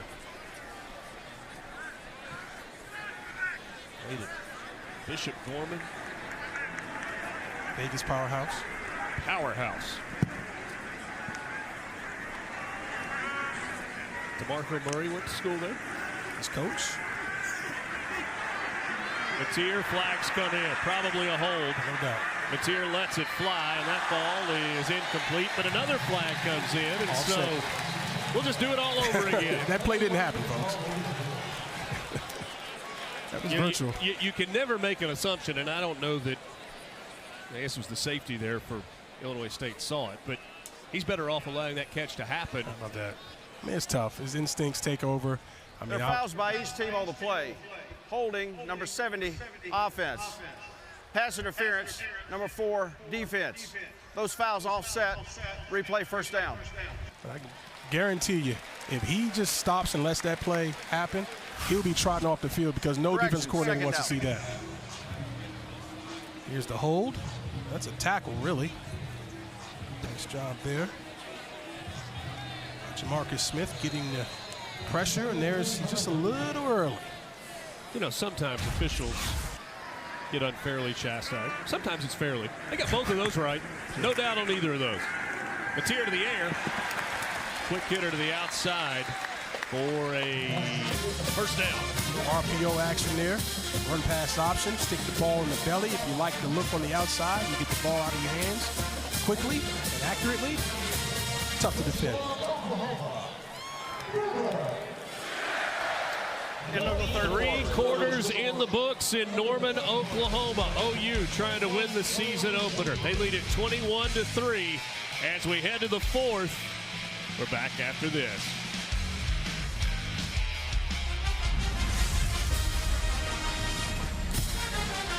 Saturday night in Norman, Oklahoma, the season opener. And the Sooners lead it 28-3 over Illinois State, just underway in the 4th quarter. And it was the first play of the 4th quarter that gave the most recent touchdown to Oklahoma. After a couple errant throws, he got back to his playmaking ways. Talking about John Mateer, of course. And there's the dig route that looks so pretty because the pocket was clean. It's clear to me that when you give John Mateer time, he's surgical with the football. Can this offensive line continue to gel, mature? They brought, like I said, they broke in some new guys now, some transfers or what have you. Got a really outstanding freshman left tackle who's not playing today. So they've got some dudes. Can they just continue to mature and get the run game going? Because that's what it's going to be about once these opponents get tougher. And guess what? It gets a lot tougher next week. Deontez Lewis with the touchdown catch at the end of the drive. John Mateer, 21 of 26, 287, a couple of scores, 1 touchdown. Excuse me, 1 interception and 1 touchdown rushing. Into the end zone, Illinois State will start at their own 25-yard line. Michigan comes to town next week. They've kind of a strange spot on the schedule. Oklahoma goes to Philadelphia, a road game against Temple. And back home for the Auburn Tigers on the 20th of September. Brent Venables, he was excited coming into this year's. Changes on his staff. Ben Arbuckle, chief among them, coming in and taking over this offense. The recruitment of Ben Arbuckle actually happened before the recruitment of John Mateer. Now, I'm not saying it didn't play a role. It certainly did. First contact with Arbuckle happened in October, and then as the season developed, it became pretty clear that that's the direction that Brent Venables wanted to go on the offensive side of the ball. What a hit by Reggie Powers III. This is what zone coverage affords you. You get in your drop, you see the ball being thrown, and you're coming with heat. That is a beautiful tackle. Got his head out of it, all shoulder, ran his feet on contact. That's a coaching clinic on how to tackle in the open field. But back to your point, though, you're living right when you go hunting for an offensive coordinator and you come up with a superstar quarterback to boot, right? No question. Faked it to right, the pass incomplete. We have not seen Tommy Rittenhouse since what appeared to be a shoulder injury. Madison told us earlier when he came out of the tent, threw the football a few times, gave the thumbs up signal to his coaches, but there was healthy perspective from this Illinois State coaching staff coming into this ballgame. They recognize that from a talent standpoint, they're nowhere close to Oklahoma. Said they wanted to see disciplined football, wanted to see their team play hard. But if you look at this Illinois State team and kind of the way that they've carried themselves, the way they've played in this game, it's going to be a good team in the FCS this year. And I guarantee you, when Missouri Valley foes watch this tape, they're going to be impressed. I mean, you've seen, and we've done games where the FCS team literally falls apart. That's not happening right now. And the way you talked about the things they were looking for, they wanted to play Illinois State football, their brand. Smart, tough, don't beat yourself, and they've done that for the most part. You want to know about the Missouri Valley? Look at that note at the top of the graphic.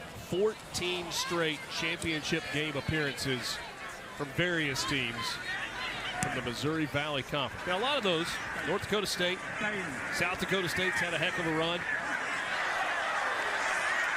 Satania tiptoeing the sideline, turns that into a good return.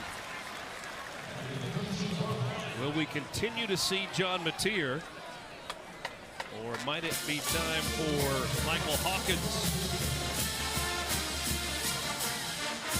I think this should probably be his last series. I'm sure they want to finish this with a score to take him out feeling good about it. But back to Rittenhouse, I'm okay with them not letting him back in the ball game. Sometimes one of the biggest things a coach can do is protect players from themselves. And they know that the number one thing is the Missouri Valley and the FCS playoffs, and so there'll be brighter days ahead for this team in white. Brock Spack told us, he said, look, we're going to play a lot of second team and third team guys throughout the course of this game tonight. Because if we want to be playing in December and January, we've got to be as healthy as possible when we get there. And Jay nodded to the game. Yeah, how about that for the first time? And look how hard they continue to play. You're talking about this Illinois State defense. Ty Niekamp back in the ball game. Right. Talked about his toughness and leadership. He says he prides himself on out-preparing everybody. He may not be the biggest, fastest, whatever, but no one's going to be more ready to play on game day.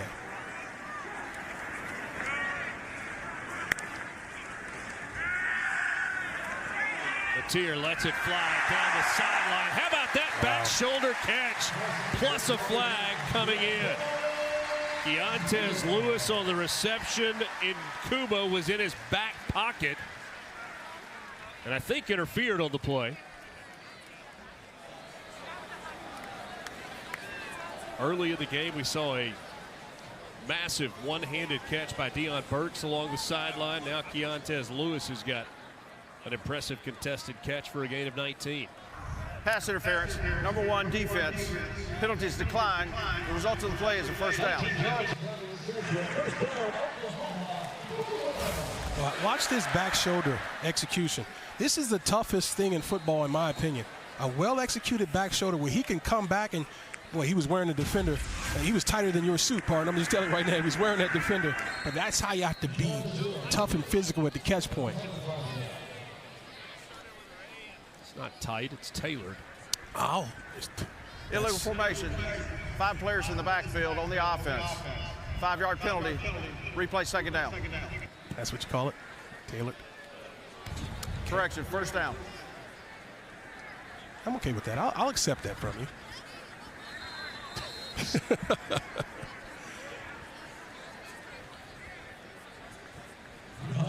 So an illegal formation for OU cost them 5 yards. You get a look at Ben Arbuckle. Talking about that schedule for Oklahoma, one of 4 teams in the country this year that will play 7 teams ranked in the preseason top 25. The other 3 also in the SEC. Swing pass, that was incomplete, intended for Jade Knott. Be underthrown a little bit. So ESPN's FPI says it's the most difficult schedule. Texas, Alabama, LSU all in the top 10. They've also got games against number 13 South Carolina, number 14 Michigan, number 21 Ole Miss, and number 24 Tennessee. I push back on that preseason tough stuff. There's someone in the top 10 right now, I guarantee you, who doesn't belong there. We just don't know who it is. So every year is a little bit different. Probably Alabama, since they got beat by 2 scores today. There you go. Chuck Galena smiled when I said that. He's an Auburn man through and through. Yeah, I just, you know, it's fun for us. It's fun for the fans. But as a player and a coach, you don't get wrapped up into that stuff. Because just as we know Alabama losing early, and we don't know how that season's going to end up, there's somebody that's not in the top 10, 15, or 20 who's going to make a run in whatever conference. Somebody's getting disrespected and won't be come November and December.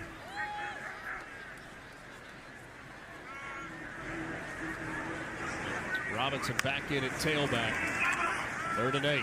Mateer sidearm delivery. He gets it to Robinson, who sidesteps a man to the 40. He's going to be 2 yards short of the first down.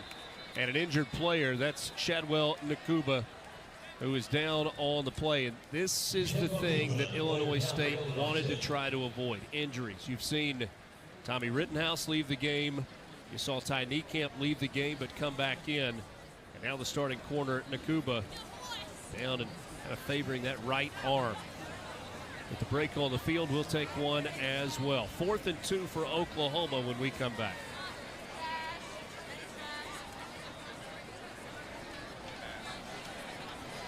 Old guys in and out. As the game continues to go deep into the 4th quarter, people get tired. People begin to lunge and get out of position, good athletic position. And unfortunately, you see this type of stuff and you hate it because you know that Illinois State is going to be heard from down the road, and you want everybody to be healthy once you get to conference play.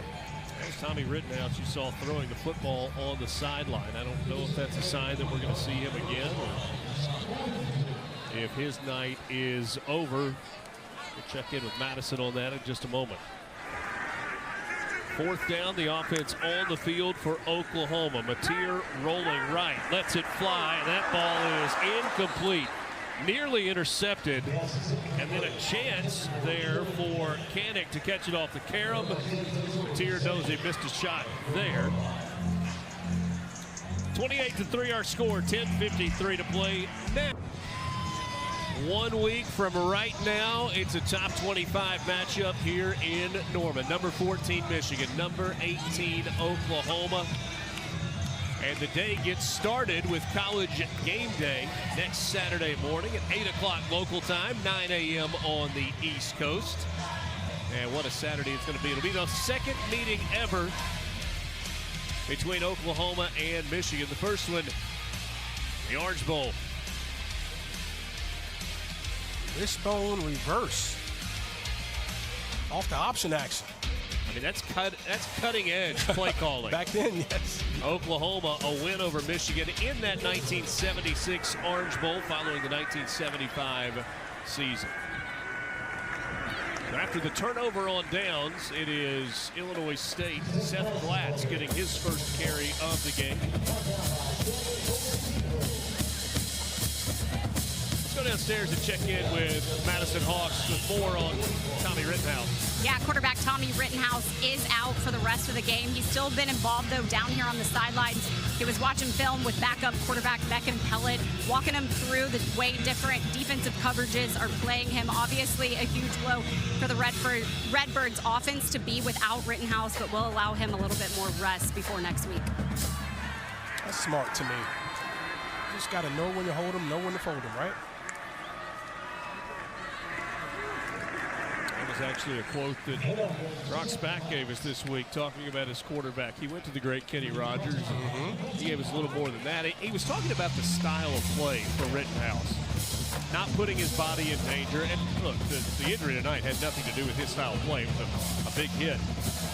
But he said, know when to hold him, know when to fold him, know when to walk away, and know when to run. That's right. You know, if you got R. Mason Thomas bearing it, you better run, pal. And run it's fast. Oklahoma's defense tonight has allowed a grand total of 132 yards.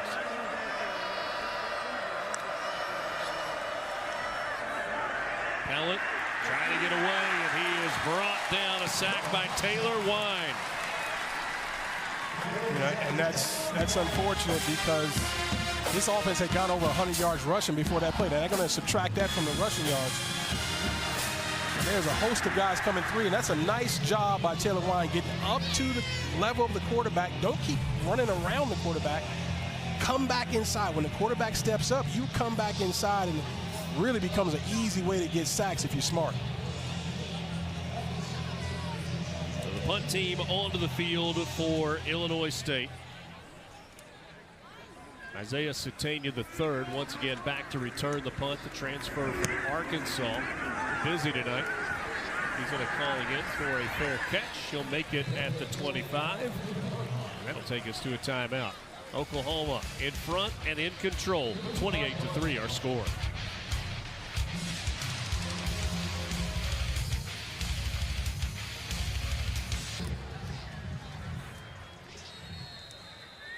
Last year, the first year of the expanded college football playoff. A lot of talk about expansion, but no decisions on that made yet.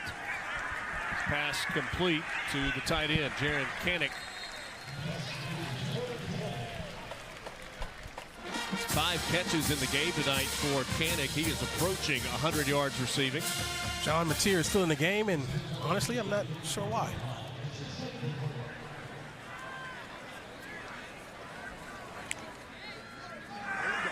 Movement up front. Chance for a free play, and it's complete out to the 45, maybe 46-yard line. There's a flag on the far side of the field. Looked like they had Illinois State in the neutral zone. Offside, number 14, defense. Penalties declined. Result of the play is a first down. John Mateer now over 300 yards passing in the game, couple of touchdowns.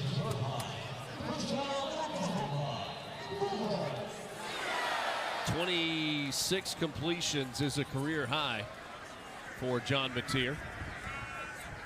He is 26 of 33 tonight and back to the air. And so now he's got a new career high with 27 completions. Deion Burks on the catch, Travell Mullen on the tackle. Total command in this offense. And the offensive line now has completely taken over the game. You're not seeing the pocket penetrated. So he's able to sit back, be comfortable. When he's comfortable, the ball is going to be accurate.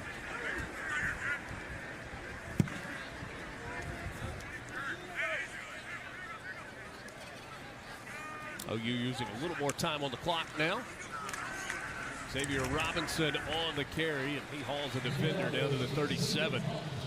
Kaplan and Coleman combining on the tackle for Illinois State. OU going with 12 personnel, putting 2 tight ends in the game. I really would like to see them establish a smash mouth running game, because it's just going to make this offense a lot tougher to stop. If you can be, again, efficient running the football with how this passing game is designed and with your quarterback being an all-star type player, really, really tough to stop. Interesting story came out yesterday about Brent Venables, the head coach here at Oklahoma. Here, plenty of time, unloads across the middle of the field. That's another catch. Down close to the 20-yard line, Keontez Lewis. Tier wants to go fast. There's a player down on the field for Illinois State. Another deep dig. Again, you can see how long the route takes. If you give them time, those digs are really tough to defend because the defender's going to be in chase mode. And so that really is just a square in. 15, 20 yards down, square in. Ben Harmon, the player down for Illinois State. So that story about Brent Venables, he was scheduled, and we know the coaching contracts are massive in the SEC and all over the country, scheduled to make a little over $8.5 million this year. According to Joe Castiglione, longtime athletics director who's retiring before too much longer here at Oklahoma, back in February, Venables initiated a conversation with him, knowing that we were moving toward a revenue-sharing era, saying that he was going to do a one-time salary reduction or give back, if you want to, of $1 million. And that $1 million saved by the Oklahoma Athletics Department in terms of his salary is going toward the revenue sharing pool that athletes across campus will participate in. Yeah, when you use words like us and we, sometimes as players you wonder how if you mean it. Well, giving up $1 million tells me he means it. John Mateer trying to get to the outside, and he runs into a couple of white jerseys led by Dexter Niekamp, who played that one perfectly. This is what you don't want to see, him taking too many hits like this. Again, it's not always the actual collision, it's how you fall. That time he just kind of sat it down, understanding that the play was over, kind of folded up as he should, put his body in good position. Ty Niekamp told us that, yes, there is a bit of a sibling rivalry between my younger brother Dexter and me, but it's also really cool that we get to play on the same defense at the same time. They did it 1 year in high school. Now they're getting the opportunity in college. Follow up on Niekamp. He said, to be honest, I asked him, how does his brother compare to where he was at the same time? He says he's ahead of me, but just by a little bit. Just by a little. 5 minutes to play. Oklahoma on its way to a season opening win. Good look at Dexter there. Redshirt freshman, 6'3", 245 pounds. Good size, good length. 3rd and 8 from the 20. Mateer with time, fires toward the end zone. He's got a wide open receiver. Keontez Lewis with his second touchdown catch of the game.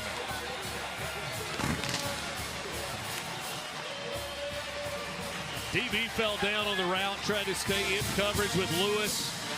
Pitch and catch, Mateer and Lewis for the second time tonight. 392 passing yards, a new career high for John Mateer.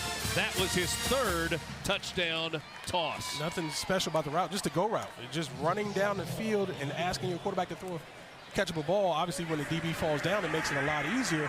But watch him let his legs go dead. See, that's smart. Before he fell down in the middle of the field, I didn't like that too much. But when you're in the end zone, let your legs go dead. Don't try to toe tap. Now 35-3. The great Henry Eller taught me that when I was with the Rams. So he tells his receivers, let your legs go dead in the back of the end zone or around the sidelines, because more often than not, they'll go straight down and land inside the field of play.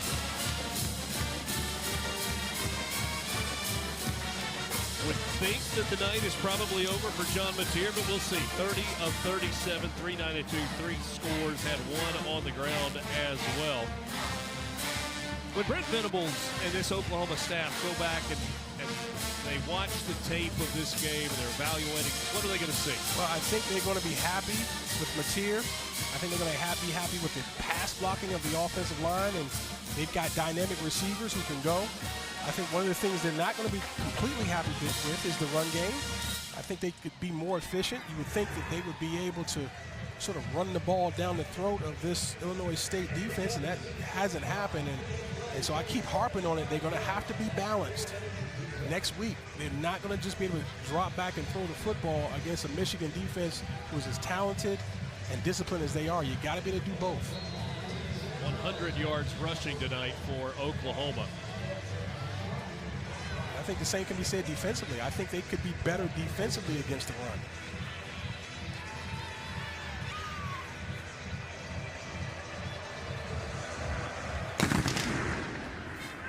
Lawson back. He's going to call for a fair catch once again with 4:33 to play. But Mateer is as advertised. Yep. He is what I saw on tape. Obviously, the opponent is not quite up there, but he's looked really good.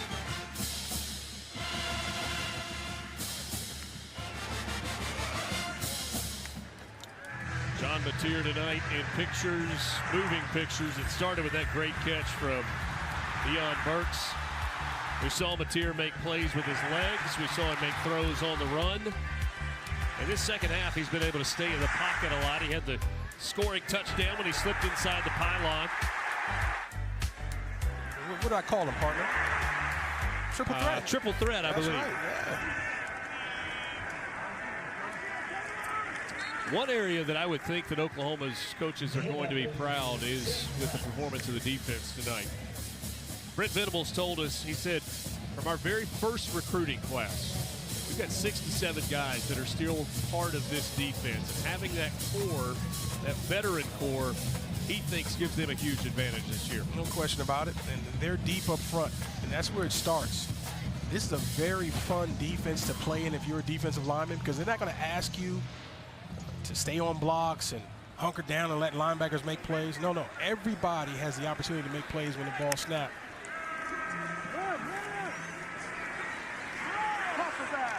Nice run that time. Omarion Robinson on the tackle and Seth Glatz. And I just think he's going to find some good coaching tape, cut-ups we call them, of some runs that you would think should not be happening. And so, is it a fit problem? Is it, I doubt it, but is it a getting blocked and can't get off problem? My guess is it's a fit problem with some of these gashing run plays. And they're going to have to get it cleaned up really quickly, because the Wolverines will come in and run it until you stop it. 110 yards rushing tonight for Illinois State. It's Glatz again, and he ran into a red wall there, a crimson wall. Flip side of that is, though, only 34 yards allowed through the air. That's unbelievable, really. Against an outstanding FCS quarterback, Tommy Rittenhouse. Rittenhouse's night was cut short. Around the SEC, you got LSU on the road tonight against Clemson. That's a 3-3 ball game, about halfway through the second quarter. You haven't called the name of Daniel Sopkowitz a lot. He's been locked up. He's an All-American FCS player, and he'll have better days. But the pass defense, as you mentioned, has been outstanding. A couple of drops, uncharacteristic early in this game for Sopkowitz. He was one of the guys that a lot of teams came after, and there was significant money on the table that he turned down to stay at Illinois State, play one more year for Brock Spack in this Redbirds ball club. They said he was offered north of $1 million to hop in the portal. Now, I mean, listen, I don't count people's pockets, but, I mean, that's a tough deal. And they said they did as much as they could for him, but it was something about him staying with his friends. Timeout. 2-minute timeout, 35-3, OU in front.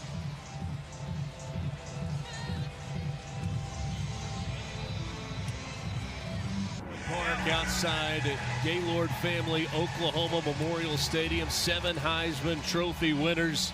This campus will be buzzing a week from today.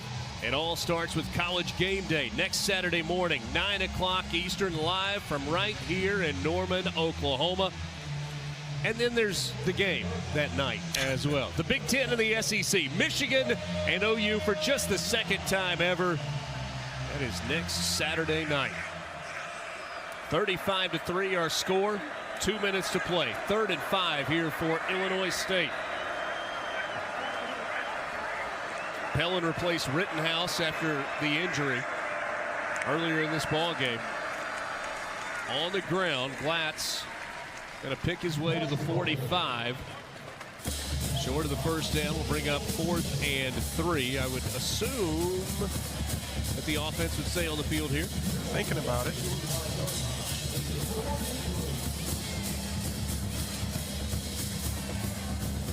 Looks like they're staying. Going to be just over a minute left when this ball is snapped. 4th and 3 for Illinois State. Unless Brock Spack chooses to take a timeout. He's standing on the sideline with an official right next to him.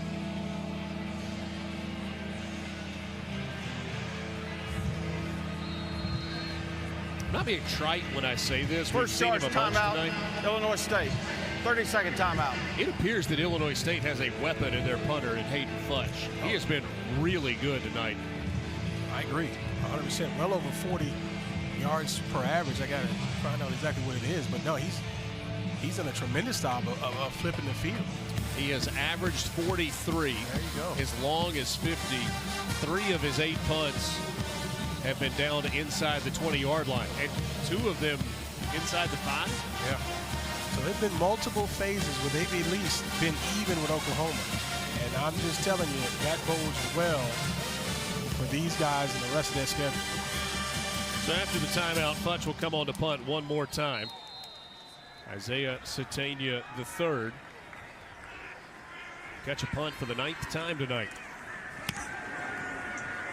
It's a driving spiral. Satania calling for a fair catch. How about a 4th punt inside the 20 and a 3rd inside the 5? Wow. It's terrific. First game, too. Now, think about that. Special teams is usually one of those phases where you can see bonehead plays and screw-ups. Oh, no, not for the Redbirds. It's outstanding. And it may take the opportunity for Oklahoma, should they want it, to just kneel down away, because the ball's at the 2-yard line. You have to hand it off and try and give yourself a little bit of breathing room.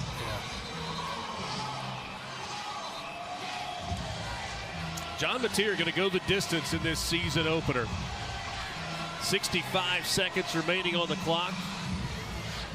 Sold out crowd tonight, the 160th consecutive sold out. And some scattered empty seats throughout the course of the ball game. Xavier Robinson is in. Mateer from the shotgun. Robinson picks his way out to the 4 for a gain of a couple. They'll have to run one more play. This could be a kneel down here if they wanted to.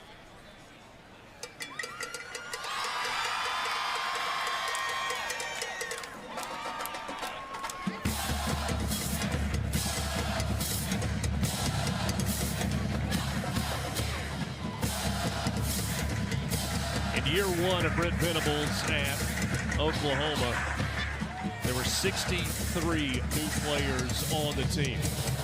That number has gone down in each of his successive seasons. Obviously going to have a lot of new players in a transfer portal era. More continuity.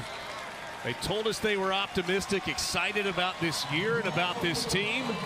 Oklahoma starts it off on a good note with a 35-3 win, the debut of John Mateer.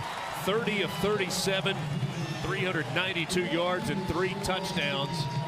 As the clock goes to 0 here in Norman, it is a 1-0 start to the year for the Sooners. That's how you introduce yourself to Sooner Nation. That's how you come out of the gates, let them know, making a statement. I'm here, and I'm going to help this team win. Keontae Lewis had a big night. 9 catches, 119 yards, couple of touchdowns. Deion Burks had 7 for 88 and a score. Jaron Canick in his debut at the tight end position, 5 catches for 90 yards. Let's talk with Brent Venables, Madison Hawk, on the field with the head coach of the Sooners. Coach, you're back calling the defense, and your defense didn't allow a touchdown. What did you make of the way they played in this game? Yeah, for the most part, we got into a really good rhythm. A little soft on the interior of our defense and some of the run game, but we played with a light box. Thought the guys really came out the second half and responded, played in a really consistent way. And John Mateer showed once again just how much of a dual threat quarterback he is. What did you make of his play in week 1? Yeah, I mean, there's a lot that was really good, a lot to build from, and kept things pretty vanilla here tonight. And again, you win 35-3. It was a pretty good night. Yeah, but despite the score, you kept him in the whole game. What were you watching for? Well, just trying to stay in good rhythm on offense. Next up, you welcome 14th ranked Michigan to right here on this field. Where does the preparation begin for the Wolverines? Yeah, I mean, it begins on Monday. You know, there's going to be a physical football game, and they're a great program. It was 2 years ago, won the national championship. So we're going to have to play well, have a great week of practice. Coach, congrats on the win. Thanks so much for your time. Thank you. Richard. Thank you, Madison. Brent Venables, pleased with his team tonight. One of the things that you talked about, said a little soft on the interior, but also admitted a little vanilla with the defense. All the excellent coaches will find a way to coach him up. He's got enough material to get these guys' attention and have them ready to play against the Wolverines. We'll let the pride of Oklahoma take us home on this Saturday night. It's a good start to the year for the Sooners. A 35-3 win in the debut of John Mateer. For our entire ESPN